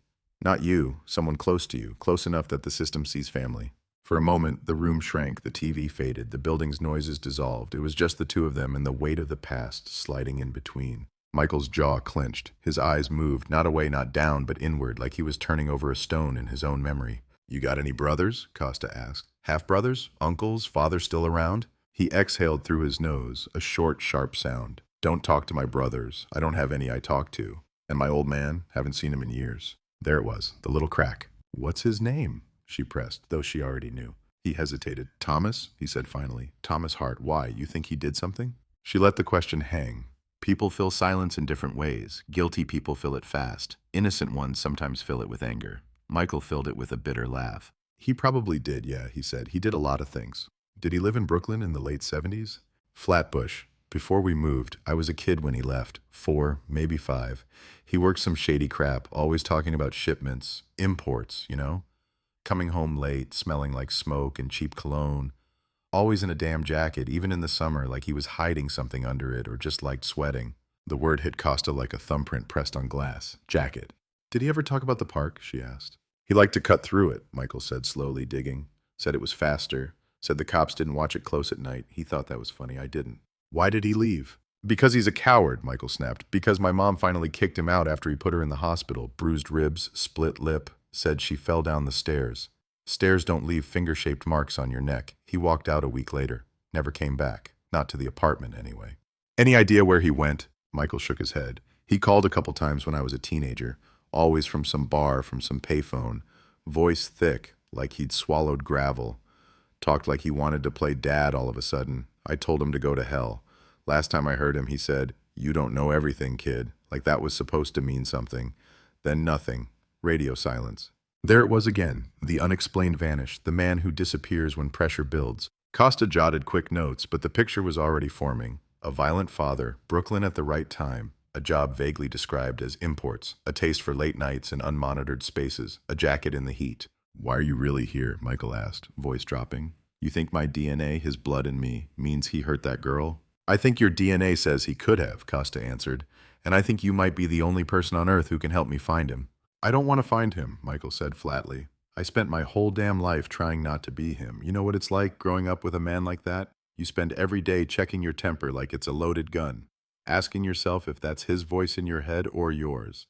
Now you're telling me you think he killed some girl in a park? That fits. Real nice." His anger was hot, but it wasn't evasive. It moved toward the truth, not away from it. Costa had sat across from enough liars to feel the difference. "I'm not blaming you," she said quietly. "I'm telling you, there's a woman who never made it home one night, and her sister's been waiting 25 years to know why. If your father did this, he doesn't get to take that answer to his grave, not if we can stop it." Michael stared at her for a long second, the TV flickering blue against his face. Then he stood up, walked to a drawer, and rifled through a stack of old papers. He came back with a single dog-eared photograph and dropped it on the table. A man in his 20s stared up from the worn, glossy surface. Thick, dark hair, cheap suit, a grin that didn't reach his eyes, standing in front of a bar with a neon sign half burned out. "My mother kept that one," Michael muttered. "Said it was from back when there was still hope. I kept it to remind myself what not to become." Costa's pulse kicked. The man in the photo was younger than he would have been in 1979, maybe early 20s, but he fit the broad shape of Rose's memory. Average height, dark hair, the kind of face that could blend into a crowd so easily you'd never notice it unless you were forced to stare. "Do you have any idea where this was taken?" she asked. "Some bar in Brooklyn," he said. "Name changed a dozen times. Place might not even exist anymore." She turned the photo over. On the back, in faded ink, someone had written, "Tommy, 1975, Flatbush." Flatbush. Again. She slid the photo into an evidence sleeve, her mind already jumping steps ahead. She'd have it scanned, run through facial recognition against old DMV records, arrest photos, anything archived. She'd cross-check the bar front with historical business licenses. She'd map every address Thomas Hart ever registered, every job, every car, every ticket. She stood. "If I find him," she said, "I might need you to come in, to confirm it's him, to talk if you're willing." Michael gave a humorless half-smile. "If you find him," he said, "tell him his son says he finally got what he deserved." Outside, Queens buzzed like always. Cars honked. Trains roared overhead. People hustled from store to store, unaware that buried in one brick building was a thread that might stretch all the way back to a dark path in Prospect Park. Back at the precinct, Costa laid the photograph next to a copy of the composite sketch from 1979. Not identical, not perfect, but close enough to make something in her chest tighten. She pulled the old address of Thomas Hart, Flatbush, late 70s, and overlaid it on a map with Lisa's pharmacy and the bus stop. The 3 points formed a small, ugly triangle, the kind that doesn't happen by accident. She ran the father's name, Thomas Hart, through fresh databases, old New York tax records, union rolls, utility accounts. For a while it felt like chasing smoke. Then she got a hit. A small town upstate, a property deed from the late 80s, a modest one-story house just off a rural highway. Owner, Hart, Thomas R. No mortgage, no recent liens, no other listed residence. On paper, he'd disappeared from the city and reappeared in a place where the nights were quiet and the neighbors respected closed curtains. Costa printed everything. Deed, old mugshot, the photograph Michael had given her. She walked the folder down to the cold case unit head, a graying captain with coffee permanently in his hand and patience always in short supply. "You want to roll upstate on a 30-year-old maybe?" he asked, scanning the pages. "I want to knock on a door," she said. The evidence lines up. Familial DNA points to his family. His history lines up with the time and place. We've got violence in his past, proximity to the scene, and a clean path out of the city pretty soon after the murder. If he's clean, we shake his hand and drive back. If he's not, we finally put a name to the unknown male in that park. The captain exhaled slowly. "You know, the DA'll need more than vibes and a family tree." "I know," she said. "But before we worry about indictments, we worry about truth. We put eyes on him, we look him in the face, we ask about August 18th, 1979, and watch what his mouth says and what his eyes refuse to." The captain looked at her for a long moment, measuring the weight of resources against the weight of a dead girl's name. Then he nodded once. "Take a partner," he said. "Take a recorder and take care. Guys who run from their lives don't always like it when the past knocks." The next morning, the highway out of the city unspooled under Costa's car, gray and endless. She drove past the reaches of the boroughs, past the traffic, past the last gas stations crowded with commuters. Trees thickened, houses thinned, billboards faded into fields. Her partner, a younger detective named Ruiz, flipped through the file in the passenger seat, absorbing details like a sponge. "Feels like we're driving straight into a ghost story," he muttered. "That's exactly what a cold case is," she said, eyes on the road. "A ghost that got tired of waiting." They turned off the main road onto a smaller one, then smaller still, until the GPS told them they were close. A mailbox leaned at the edge of a gravel driveway, the name Hart barely visible under peeling paint. At the end of the drive, half obscured by trees, sat a small, dull house. No car in the drive, curtains drawn. Costa parked. For a second, she let the engine tick as it cooled, listening to the sounds here. No honking horns, no sirens, just wind and birds and the crunch of gravel under her shoes as she stepped out. She felt the years pressing in behind her like a crowd. 1979 on Flatbush. A bus that never picked up its passenger. An empty stop under a buzzing streetlight. A body in the early morning park. A sister dialing the phone with shaking hands. A young detective staring at an unsolved file under fluorescent lights. Now she was the one at the door. She walked up the small steps, heart steady, fist ready. Then she knocked on the weathered wood, 3 hard raps that seemed to echo louder than they should in the quiet air. A shuffle, a pause, the creak of floorboards. When the door finally opened, the man standing there was older than the photo by decades, hair thinner and grayer, shoulders bent, but the bones of the face were the same, the eyes were the same. "Thomas Hart?" Costa asked. He squinted at her badge, then at her eyes. A flicker of something passed over his face, something like recognition mixed with dread. "That depends who's asking," he rasped. "NYPD," she said. "Detective Costa, this is Detective Ruiz. We have some questions about New York City, about Brooklyn, about a summer night in 1979. The silence that followed was a different kind than before, heavy, loaded, old. "I haven't heard that year in a long time," he said slowly, "and every time I do, it means trouble." He didn't invite them in, not yet. But he didn't close the door either. He just stood there, framed in the doorway like a man on the edge of a confession or a lie, while far behind him, a girl's unsolved death waited for an answer that had been denied since the night the bus pulled up to an empty stop in Brooklyn and the city pretended it didn't see. Costa held his gaze, letting the name of the borough hang between them like a crime scene photo. Brooklyn. It always came back to Brooklyn, to bus stops and parks and nights that never really ended. Hart's hand tightened on the doorframe. The skin at his knuckles went white. It was a small movement, but in this kind of work, small movements were alarms. "We'd like to talk inside," Costa said evenly. "It's about an old investigation. You're not under arrest. We just need some answers." He looked past her at the driveway, at the unmarked car, at the empty road beyond. No neighbors watching from porches, no cameras, just trees and sky and the long arm of a city he'd walked away from a lifetime ago. "Old investigation," he repeated, voice low. "You people never let anything stay buried, do you?" "Not when someone's still waiting for the truth," she said. Something flickered in his eyes at that. Annoyance, maybe, or the brief sting of a conscience that had gotten very good at playing dead. Then he stepped back, slow, grudging, and opened the door wider. "Fine," he muttered. "Come in." But I don't remember much from back then. They always started with that, not much, faded, blurry, years ago, the language of distance, the language of people who remembered every detail when it suited them. Inside, the house smelled like stale coffee and old wood. The living room was dim, curtains half drawn, TV off. A recliner sagged near a small table stacked with newspapers. No family photos on the walls, no signs of visitors, just one man and 4 walls and decades of silence. "Have a seat," Hart said, though he didn't sound like he meant it. Costa and Ruiz sat on the couch. Hart stayed standing at first, arms folded, a silhouette against the weak light leaking through the curtains. Costa let the quiet stretch, let the house, the man, the air settle into her memory. She wanted every piece of this moment preserved, the way evidence text preserved fibers and prints. "State your name for the record," she said, setting a small recorder on the table, red light blinking. He eyed it. "So this is official, huh?" "Everything about 1979 is official," Costa replied. "Name?" "Thomas Robert Hart," he said. "Born 1953, Brooklyn."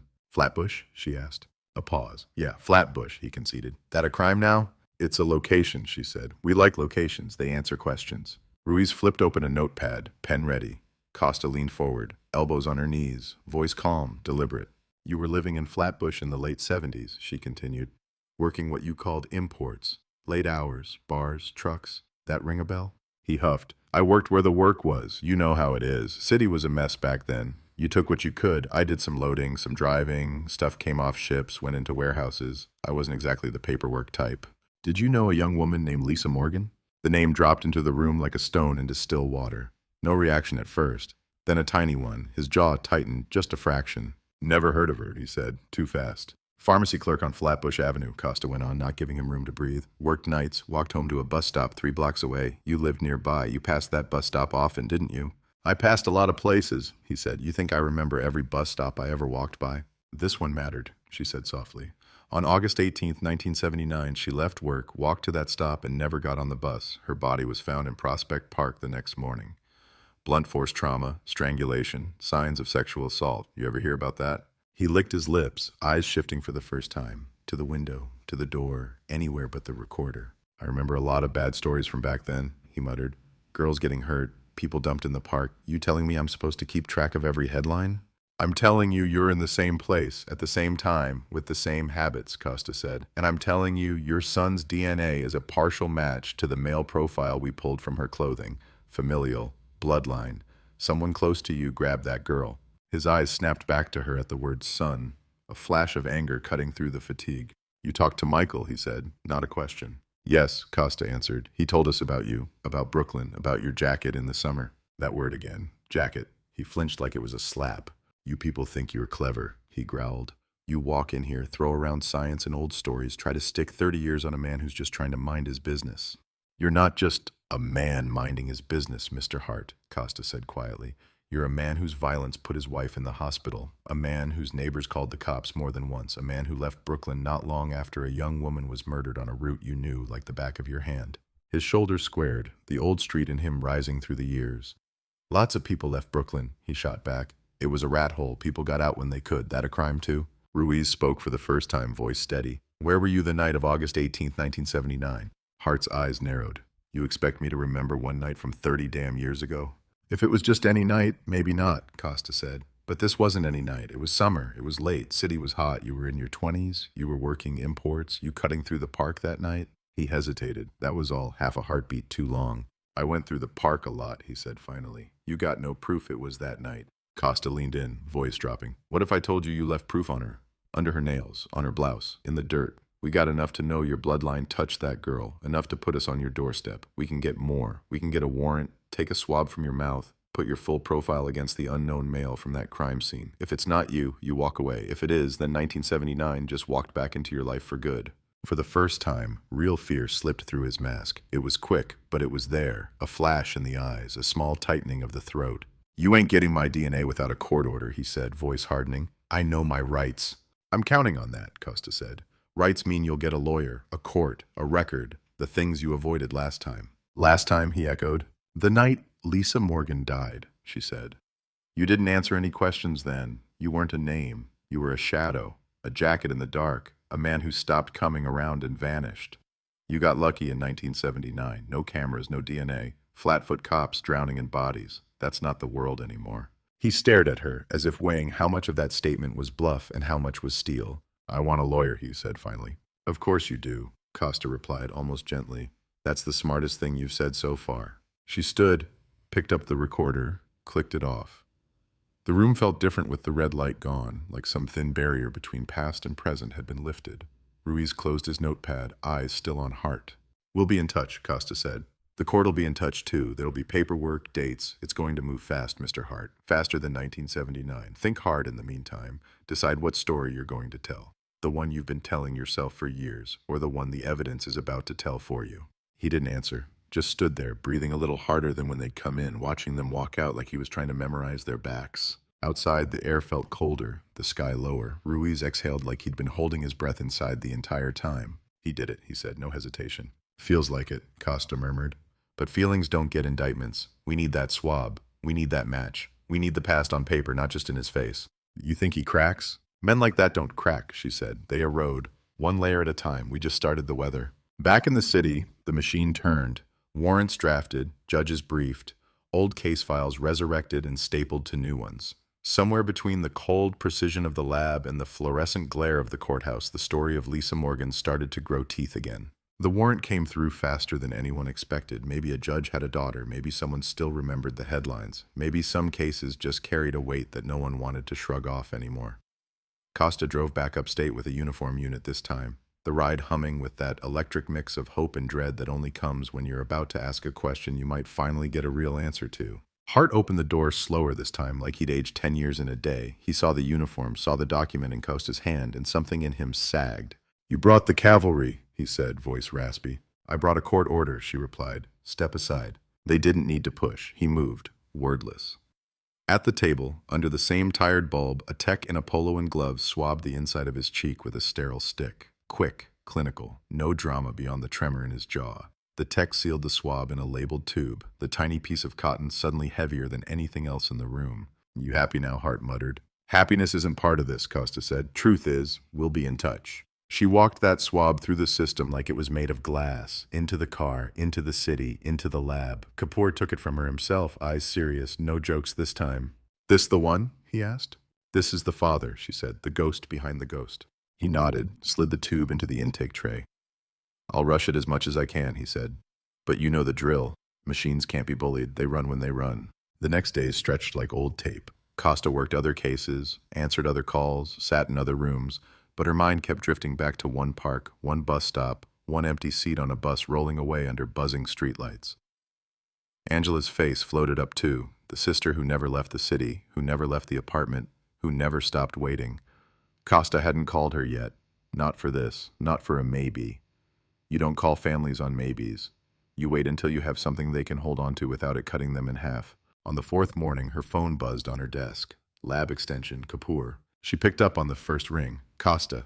We got it, he said, no preamble. Her pulse spiked. Talk to me. The unknown male DNA from the blouse, he said, each word measured. Full profile this time, thanks to the improved extraction. We compared it to the buccal swab from Hart. And? It's a match, he said, not an approximate, not a sibling-level similarity. Direct, same man, unknown male from 1979 is Thomas Hart. For a moment, the whole squad room seemed to quiet around her, like someone had turned the volume down on an invisible remote. Phones still rang, detectives still talked, papers still shuffled. But inside the bubble of her mind, there was only one sentence writing itself in bold. New York 1979 cold case solved, suspect identified by DNA after 25 years. Costa closed her eyes just for a second, not to savor it, not to celebrate, just to acknowledge the pivot, the line between before and after, between rumor and fact, between suspicion and proof. Print the report, she said. Seal it. Send a certified copy to the DA's office. And Kapoor? Yeah? Good work, she said. She hung up, fingers steady now. This was the part Delaney had never gotten. The part Angela had been denied for decades. A name that didn't move, a profile that didn't blur, science that didn't care how many years had passed or how many excuses had been rehearsed. Now came the next steps. Arrest warrants, extradition logistics, DA meetings, questions of how to try a man for a crime older than some of the jurors would be. Statute of limitations didn't touch murder. Time didn't erase strangulation. A park didn't get to forget what happened just because the grass grew back. Somewhere upstate, in a small house with drawn curtains and stale coffee, a man who'd walked away from Brooklyn decades ago had no idea that a drop of saliva and a long-ignored box on a metal shelf had finally closed the circle around him. In Brooklyn, in an apartment that still held a room like a ghost, a woman made coffee the way she always did, not knowing that the phone on her counter would soon ring with a voice that said the words she'd waited half her life to hear and feared in equal measure. Not yet, not this second. The city held its breath for one final moment between the unsolved and the named, between the echo and the voice. The cold case wasn't resting anymore. It was standing up, full height, ready to walk back into court, ready to drag 1979 into the fluorescent glare of now. The warrant came down with the kind of sudden weight only paper can carry, thin, white, and heavy enough to drag a man's entire past back into the light. By noon, Costa had the signed arrest order in her hand. By 2, an unmarked caravan was rolling north again, city fading in the rear view, the highway stretching like a corridor between decades. This time there were no polite knocks. Gravel crunched under tires, under boots. A second car parked nose out for a quick exit. 2 uniformed troopers took the flanks. Costa and Ruiz walked straight up the path, the air sharp, the house small and still, like it was holding its breath. She pounded on the door. "Thomas Hart, NYPD, open up." Inside, a chair scraped. Footsteps. Then the door swung halfway, chain still on. One tired eye peered through the gap. "You again," he muttered. "This time we're not here for a chat," Costa said. "We have a warrant for your arrest. Second-degree murder in the death of Lisa Morgan, August 18th, 1979, Brooklyn, New York." The words hit like a physical thing. His fingers tensed on the chain. For a split second, she saw the calculation flicker in his face. Run, slam, fight, submit. Then he laughed, a dry, broken sound. "Murder," he said. "After all these years, you pick me." "We didn't pick you," she replied. "The evidence did. Take off the chain." He hesitated, then slid the latch back. The door opened fully. Ruiz moved in, fast, efficient, taking Hart's wrist, turning him to the wall. Metal-kissed skin. The cuffs clicked shut. Old joints protested. "You have the right to remain silent," Costa began, voice flat, automatic, but inside she felt the moment twisting. The words weren't routine this time. They were a timestamp, a line in the sand between 40 years of unknown male and one name finally pinned down. Hart listened, jaw set, eyes fixed on some distant point on the peeling wall. He didn't struggle, didn't protest, didn't confess, just breathed, shallow, as if the house had suddenly run out of oxygen. "You understand these rights?" Ruiz finished. Hart nodded once. "Yeah," he rasped. "I've always understood more than people think." They walked him out, past the mailbox with his name fading on it, past the trees that had watched him grow old and quiet and wrong. The neighbors stayed inside. The birds kept singing. The world up here barely rippled, but in Brooklyn, Costa knew the impact would be different. On the ride back, he sat in the rear seat, hands cuffed in front of him, chain tight. The road hummed under the tires. No one spoke for the first 20 minutes. The silence was thick, like the calm between lightning and thunder. Then Hart cleared his throat. "So that's it?" he said. "You think you solved it?" Costa watched him in the rear view. "The lab matched your DNA to the killer's profile from her blouse," she said. "That's not a think. That's a no." "DNA," he scoffed. "Everyone worships that now. You ever think maybe your fancy machines make mistakes? Maybe your people did something wrong back then, contaminated something, mixed up a slide. It was the 70s. You said yourself, city was drowning." "If there's one thing that hasn't changed since the 70s, she said, "it's that killers always hope for paperwork miracles. Maybe the lab messed up. Maybe the chain of custody broke. You had 30 years to come up with a better story than that." He fell quiet again, but the muscles in his jaw twitched. Not calm, not resigned, coiled. "You remember her name now?" she asked after a beat. "Lisa Morgan, you remember her face?" He stared out the window at the trees flashing by. "I remember a lot of faces," he said finally. "None of them ever did me any favors." "That's not an answer. You want pretty answers, go talk to priests," he muttered. The rest of the drive happened over the hum of the engine and his breathing. As the city skyline rose up ahead, steel glass, a different world than the one he'd left, his shoulders seemed to shrink, just a fraction. Memory has geography. You bring a man back to the scene, even in the abstract, and the past starts to push through his defenses. Back in Brooklyn, the air felt heavier. The building that housed the precinct was different from the one Delaney had worked in, refurbished, brighter, with better locks and newer paint. But the bones were the same, the echo in the hallway, the smell of paper and coffee and stress. They walked Hart through the back entrance. No perp walk yet, no cameras. Those would come later. For now, he was processed like any other arrest. Prints, booking photos, personal property logged and bagged. The clerk read his name as he typed. Hart, Thomas R., DOB 81253, charge murder 2. The words slid into the system and lodged there, permanent. In the cold case squad room, heads lifted, eyes tracked the man in the cuffs. Some detectives knew the Morgan case by heart. Some only knew it as a story told in the break room, a legend from back when. Now Legend had walked in wearing a faded shirt and steel bracelets. Costa felt every look, every expectation.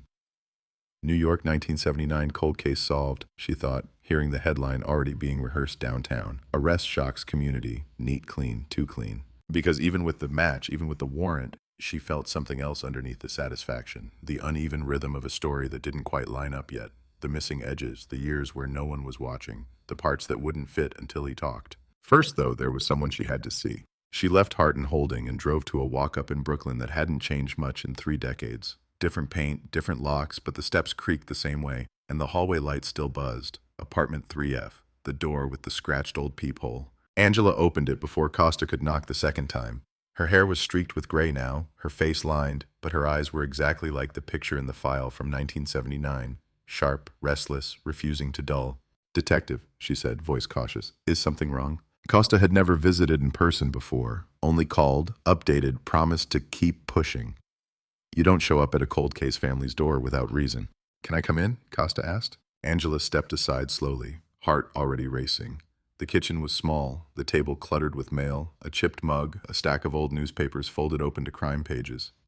A faded photo of Lisa was tacked to a corkboard on the wall, smiling forever in a white pharmacy uniform. "You found something," Angela said, not a question. Costa looked at the photo, then at the woman who'd lived with it, and chose her words like evidence, precise, heavy, irreversible. "We got a DNA match," she said, "from the evidence on Lisa's blouse. It identifies a man named Thomas Hart as the person who attacked her. We've arrested him. He's in custody in Brooklyn right now." For a moment, the apartment went utterly still. The noises from the street, the honk, the shout, the bark, the rumble, faded. Angela's hand went to the back of a chair, fingers gripping the wood so hard her knuckles whitened. "A name," she whispered. "You have a name." "Yes." "And he's alive." "Yes." "And he killed her." Costa didn't soften it. After this long, half-truths were another kind of cruelty. "The DNA ties him directly to the assault," she said. "We believe he's responsible for her death. The DA's office is moving forward. There'll be hearings, a trial." Angela sank slowly into the chair. Like her legs had stopped remembering how to function. She stared at the tablecloth, at a small coffee stain shaped like a dark circle, as if the universe had finally landed in the wrong spot. "For years," she said, voice thin, "I used to imagine this moment, the phone ringing, someone saying, 'We got him.' I didn't think it would be, I don't know, this quiet." "Justice is never as loud as the crime," Costa said softly. "That doesn't make it smaller." "Do you know why?" Angela asked. Was she targeted? Was it random? Did she know him?" "We're still working on those answers," Costa said. "We know he lived nearby at the time. We know he fit the description of a man seen arguing with her at the bus stop. We're going to confront him with all of it, but I wanted you to hear this before the news did, before you saw it on TV, like just another headline." Angela's eyes filled, but the tears didn't fall. They burned. "You think I haven't memorized every headline they ever wrote about her?" she asked. They all said the same thing in different words. Unknown suspect. No leads. Mystery. "You're telling me the word after the dash finally changed." "Yes," Costa said. "It finally changed." Angela swallowed. "Can I see him?" "Not yet," Costa said. "There'll be hearings, a lineup maybe, court dates. You'll have opportunities. But I need you to be ready. It's not like on TV. He won't look like a monster. He'll look like an old man. Ordinary. That's going to make you angry in a way you're not expecting." "You seem sure," Angela said. Costa thought of the photo from 1975, the cheap suit, the grin that didn't touch the eyes. She thought of the DNA profile on the lab printout, numbers marching in rows. She thought of the fading flyers, the empty bus stop, the body in the park. "I'm sure of the science," she said, "and my gut matches it, but the court will have its own needs. They'll poke holes. They'll bring in experts to say maybe the sample degraded, maybe the blouse was mishandled, maybe the chain of custody fell asleep sometime in the 80s. This is going to be a fight, Angela, not a ceremony." Angela nodded slowly. The lines on her face deepened. Not from age now, but from a new, brutal kind of focus. "Lisa never got a chance to fight," she said. "I do." When Costa left, the hallway felt narrower, the stairs steeper. Outside, the city buzzed on, unaware that a 40-year-old sentence had just begun to be punctuated. Back at the precinct, Hart sat in an interview room, hands cuffed to a metal ring on the table. His lawyer, court-appointed and already tired, sat beside him, tie slightly askew. The room was small, painted a color that had no name, designed to make people want to leave, one way or another. A camera blinked red in the corner. Costa walked in with the file under her arm, Ruiz at her side. She set the folder down, clicked a pen, pressed the record button. "State your name for the record," she said. The lawyer jumped in. "My client is exercising his right to remain silent. We're only here for arraignment prep. Any questioning beyond basic identification." "I know," Costa said mildly, "but the camera likes names. Everyone's entitled to a name." Hart stared at her, jaw clenched. "You already know it," he muttered. "We do," she said. "We also know this. The DNA found on Lisa Morgan's blouse in 1979 is yours. You are the unknown male from the crime scene. You walked through Prospect Park that night. You touched her. You killed her." The lawyer cut in. "Allegedly," he said sharply. "If you want to discuss lab results, we'll do it in court, with our own experts present. 30-year-old samples are hardly the gold standard." Costa slid a sheet of paper from the folder and laid it flat in front of them. It was the lab report, black and white, clinical, heartless. "CODIS match," she said calmly. "Full profile. Chain of custody documented from 1979 to now. The blouse was preserved, sealed. This isn't some refrigerator bag from a garage. This is the city's evidence vault. You can attack it. That's your job. But the numbers won't care." Hart kept his eyes on the table, but the pulse in his neck ticked faster. "Why were you in Prospect Park that night?" Ruiz asked. The lawyer snapped, "No questions." "We know you knew the route," Costa went on, unfazed. "We know you cut through that park often. We know you frequented bars near the pharmacy where Lisa worked.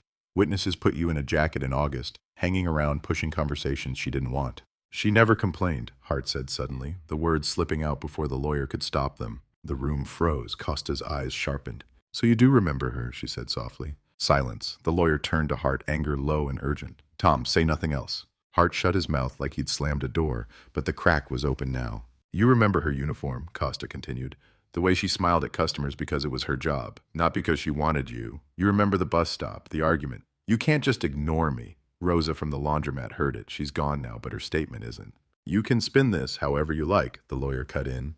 "My client denies all allegations. At most, you'll get him to admit he knew her, saw her, maybe touched her in a public place. DNA on clothing doesn't prove murder." "DNA under her fingernails does," Ruiz said. "She fought, she clawed at someone, and that someone was your client." Hart's breathing quickened. He stared at the table as if the wood grain was a map out of this room. There wasn't one. Costa leaned in, voice lowering, aimed not at the lawyer but at the man. "Lisa was 22, she said. She wanted to go back to school. She kept grocery lists and rent stubs and postcards from friends. She left work one night and did what she always did, walked to her bus stop. You took that from her. You left her in the dirt with her ID badge cracked and her blouse torn. You walked away and built a life on top of that silence. Now you're back where you should have been in 1979. This is your moment, Mr. Hart. You can keep pretending you're a victim of science, or you can say her name for the first time in your life and admit what you did." The lawyer started to object. "Detective, this is harassment." But Hart's lips moved first, barely. "I didn't mean to kill her," he whispered. The words were tiny. The effect was seismic. The lawyer went white. "Tom, shut up." Hart swallowed, eyes shining with something that wasn't remorse. Not fully, more like exhaustion, a dam that had sprung a leak it couldn't patch in time. "She scratched me," he said hoarsely, staring not at them, but at some point far away. "I just wanted to talk." She kept walking. I grabbed her arm. She turned, pushed, yelled. It got loud. I panicked. I put my hand. "Stop," the lawyer snapped, standing so fast his chair scraped. "Interview is over. My client invokes his right to remain silent. Any further statements will be suppressed." The spell shattered. Hart's mouth closed. The camera's red light blinked steadily in the corner, recording every second. Costa sat back slowly, heart pounding. They didn't have a full confession, not yet, but they had enough for a prosecutor to stand in a courtroom and say, "This man admitted he was there. The DNA proves he touched her. The scratches under her nails prove she fought him. The bruises around her neck prove how it ended." Outside the interview room, word began to spread. Down the hall, across desks, into emails and briefing notes. A case older than some of the rookies on the floor had finally delivered a living, breathing suspect who had started, however faintly, to crack. The DA's office called. A press conference was scheduled. Microphones, cameras, a podium in front of a seal. "New York 1979 cold case solved," the headline would say. "DNA leads to arrest in decades-old park murder." It would sound final, complete, neat.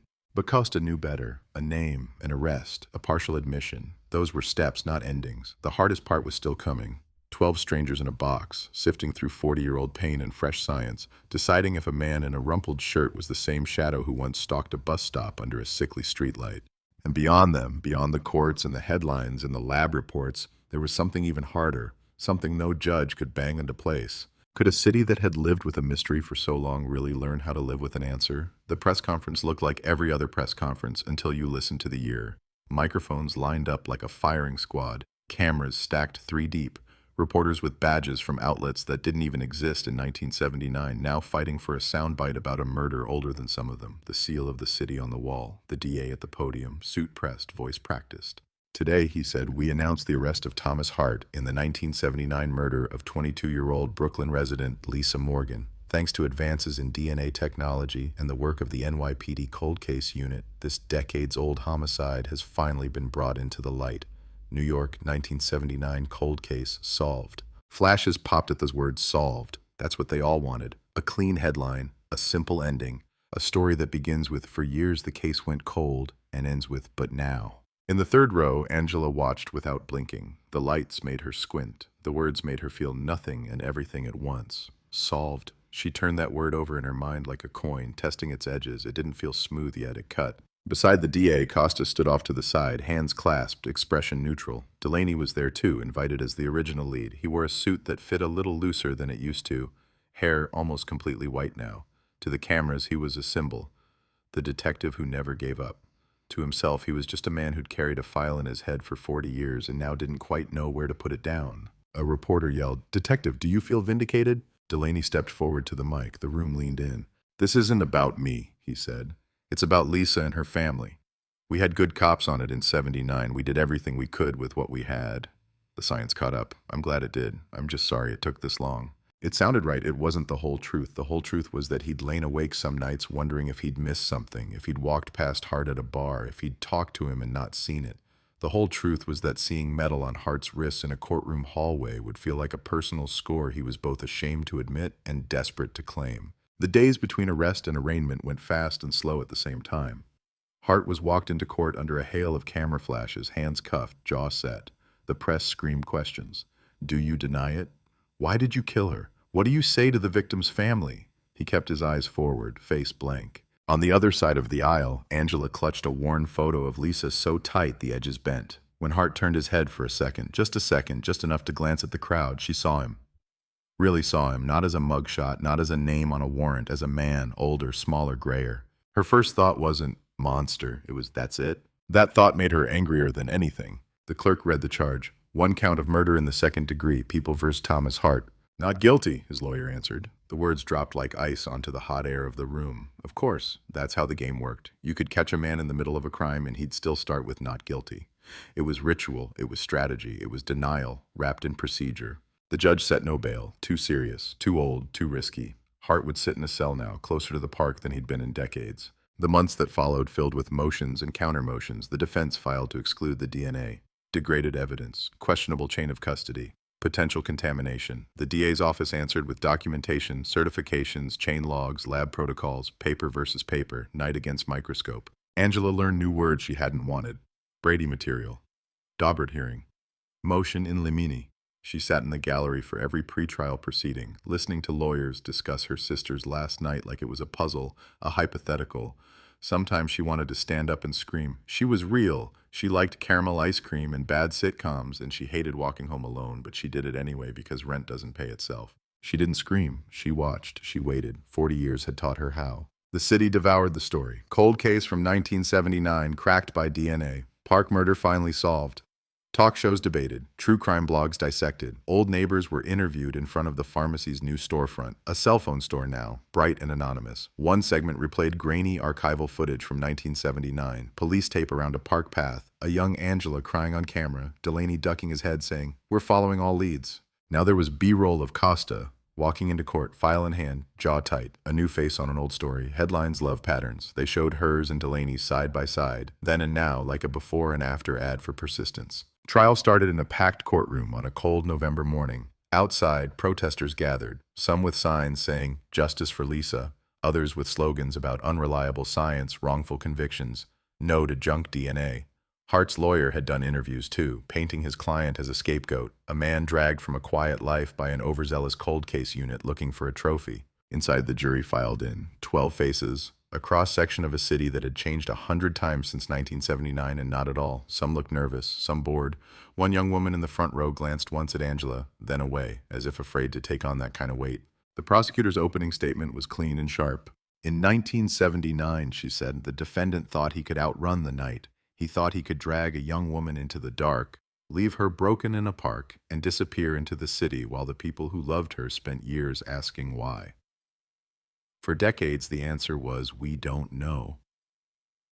Today, ladies and gentlemen, we do know. Science knows. Evidence knows. And before this trial ends, you will know too." She walked them through the facts. Lisa leaving work, the bus stop, Rose's statement, the discovery of the body, the preserved blouse, the lab match, Hart's partial admission in the interview room. "I didn't mean to kill her." "He admits he was there," the prosecutor said. "The DNA proves he touched her. The bruises prove his hands didn't stop when she wanted them to. This case may be old, but the truth isn't. It's been waiting, sealed in plastic, and filed on a shelf for you." The defense got up and did what defense attorneys do. "Memories fade," he said. "Evidence degrades. Systems fail. We are talking about a crime alleged to have occurred when some of you weren't even born. Back then, they didn't know what DNA was. They didn't store evidence for genetic testing. They stored it as best they could in a chaotic city during chaotic times. And now the state wants you to trust that nothing was lost, nothing was mixed, nothing was mishandled. They will tell you a partial sentence, I didn't mean to kill her, is a confession. You will hear that my client fit a description given by a woman who is no longer alive to be cross-examined. They will wrap all of this in the emotional pain of a grieving sister, and they will count on you wanting so badly to give her closure that you lower the standard of proof. Don't. He turned briefly toward Angela. We all want justice for Lisa, but justice is not the same as revenge, and solved is not the same as proven. The word solved hung sour in the air. Then came the witnesses. A retired evidence clerk, now in his 70s, walked slowly to the stand. He described the storage procedures in 1979, the labels, the vault, how the blouse had been sealed, logged, moved. The defense tried to poke holes. You're telling us you remember one blouse from thousands? I'm telling you I remember the process, he rasped. You people are the ones who keep that blouse on your screens. For me, it was a number. Numbers don't forget. Kapoor testified about the lab work. Charts on screens, PowerPoint slides with peaks and valleys, numbers representing alleles. He explained familial matches, partial profiles, full matches. The prosecutor walked him gently to the conclusion. Is there any doubt to a reasonable degree of scientific certainty that the DNA on the victim's blouse belongs to the defendant, Thomas Hart? No, he said. The profiles are the same. The defense attacked. Contamination, human error, 30-year-old clothing. They brought in their own expert, a smooth-talking geneticist in an expensive suit who spoke in probabilities and margins of error about how no system is perfect. He didn't say the match was wrong, he just invited the jury to think it might be. That was all he needed. Costa took the stand. She told the story not like a cop bragging, but like a witness to something heavy, the way the case file had felt in her hands, the way Delaney had still known every detail, the decision to send the blouse back through the lab, the knock on Michael's door, the introduction of the father's name into the system, the swab, the match, Hart's words. What did the defendant say when confronted with the DNA evidence? The prosecutor asked. He said, she never complained, Costa replied. Later, during questioning, he said, I didn't mean to kill her. In the gallery, Angela closed her eyes when she heard that, as if the words were a physical blow. Delaney stared at the floor, jaw set. On cross, the defense painted Costa as an ambitious detective chasing a story. You knew this case would bring attention, he said. You knew cold case solved looks good on a resume, doesn't it? I knew a 22-year-old girl never made it home, she answered evenly. If that's a story to you, we're not speaking the same language. Delaney testified too, voice rougher, memory still unnervingly sharp. He described the early days, the bus driver, the laundromat witness, the triangle of addresses, the man in the jacket who stopped coming around. You never identified Mr. Hart back then, did you? The defense said. No, Delaney said. That's the point. We didn't have his name, just his shadow. Now we have his name. You formed a theory in 1979 and spent the rest of your life trying to prove it, the lawyer pressed. I formed a promise, Delaney shot back. To a family, to a victim, to a city. I didn't care what name filled that blank. I cared that it got filled. Angela took the stand last. The prosecutor didn't ask for details of the crime. The jury had heard enough pain in clinical terms. Instead, she asked about Lisa as a person, who she was, what she wanted, what was taken. She hated walking home alone, Angela said quietly. She'd call me from the pharmacy sometimes, say, stay up, okay? So when I come in, there's a light on. I always did. That night I stayed up too. The light was on. She didn't come. The defense didn't push hard. Even they knew there was only so much you could do without looking like a villain in your own play. A few questions about memory, about time, about whether she was sure Lisa never mentioned a man named Hart. She said no, firmly. Days slid into each other, evidence exhibits, closing arguments on the horizon. Outside, the media kept repeating the same phrase. New York, 1979, cold case solved. Inside, in the back of the courtroom, Costa felt the phrase wobble. Solved meant answer. Solved meant end. But cases like this never really ended. Not for the family, not for the detectives, not for the city that had let a killer walk free for decades. In Hart's eyes, she saw something else too. Not pure guilt, not pure innocence, something messier. The stubborn belief that whatever had happened in the dark that night was smaller than what everyone was making it now. That it had been an argument, a mistake, a moment. Anything but what it really was. The end of someone else's only life. She watched the jury watch him. Some looked at him like they were ready to convict. Some looked at him like they were trying to see around him, to the gaps in the story. The defense's message had landed. The DNA was strong but old, the witness dead, the memory faded, the confession half-formed. Justice is rarely a slam dunk, it's a coin flip in a windstorm. On the last day of testimony, as the courtroom emptied, Delaney stopped in the aisle, staring at the defense table. Hart sat with his lawyer, head bowed, whispering. That's him, Delaney said quietly, more to himself than anyone. That's the guy I was looking for in every bar, every alley, every crowd back then. Do you feel better? Costa asked. He thought about it. Ask me after the verdict, he said, and then again after the appeal. The trial rolled toward closings, toward instructions, toward a verdict that the press would call the end of a decades-long mystery. But in the hallways, in the park, at the bus stop where the bench had been replaced twice and the sign repainted 3 times, the air still carried a question no one had put into words yet. If the case was truly solved, if the city finally had its name, why did the night of August 18, 1979 still feel like it was hiding something just out of frame? The closing arguments were set for a Tuesday morning, gray sky hanging over the courthouse like a lid. The air inside felt different, thick with that quiet weight that only arrives when everyone knows something final is about to be said. Jurors fidgeted, notepads full, faces unreadable. Cameras waited outside. The city held its breath. The prosecutor rose first. She walked to the center of the room slowly, paper in one hand, the other resting on the lectern. No theatrics, just gravity. 22 years old, she began. That's all Lisa Morgan got. 22 years in a city that chewed people up, but that she still loved enough to stay in. She worked hard, helped her sister, walked home at night under broken streetlights because that's what people did when life didn't give them chauffeurs or safety nets. She was careful. She was kind. She trusted that her city would let her get home. She turned, eyes sweeping the jury. It didn't. Then she walked them through it one last time. The pharmacy, the bus stop, the argument. Rosa's words, "You can't just ignore me." The body in the park, the fingerprints that didn't match, the fibers that went nowhere, and then, decades later, the DNA. Science doesn't forget, she said, voice steady. It doesn't fade. It doesn't change its story to fit the years. The DNA on that blouse belongs to this man. She pointed not dramatically, just precisely. Thomas Hart. He sat at the table, eyes down, face a mix of stone and fatigue. The prosecutor's voice softened. He was 26, a grown man. He'd been warned, ignored, avoided. He followed her. He argued. He grabbed. She fought back. Her nails caught his skin. That's how she spoke to us, even after death, and now you get to speak for her. She let the silence sit long enough to make the room shift uncomfortably. Don't let time make this smaller. Time doesn't heal everything. Sometimes it just hides it. Bring her home.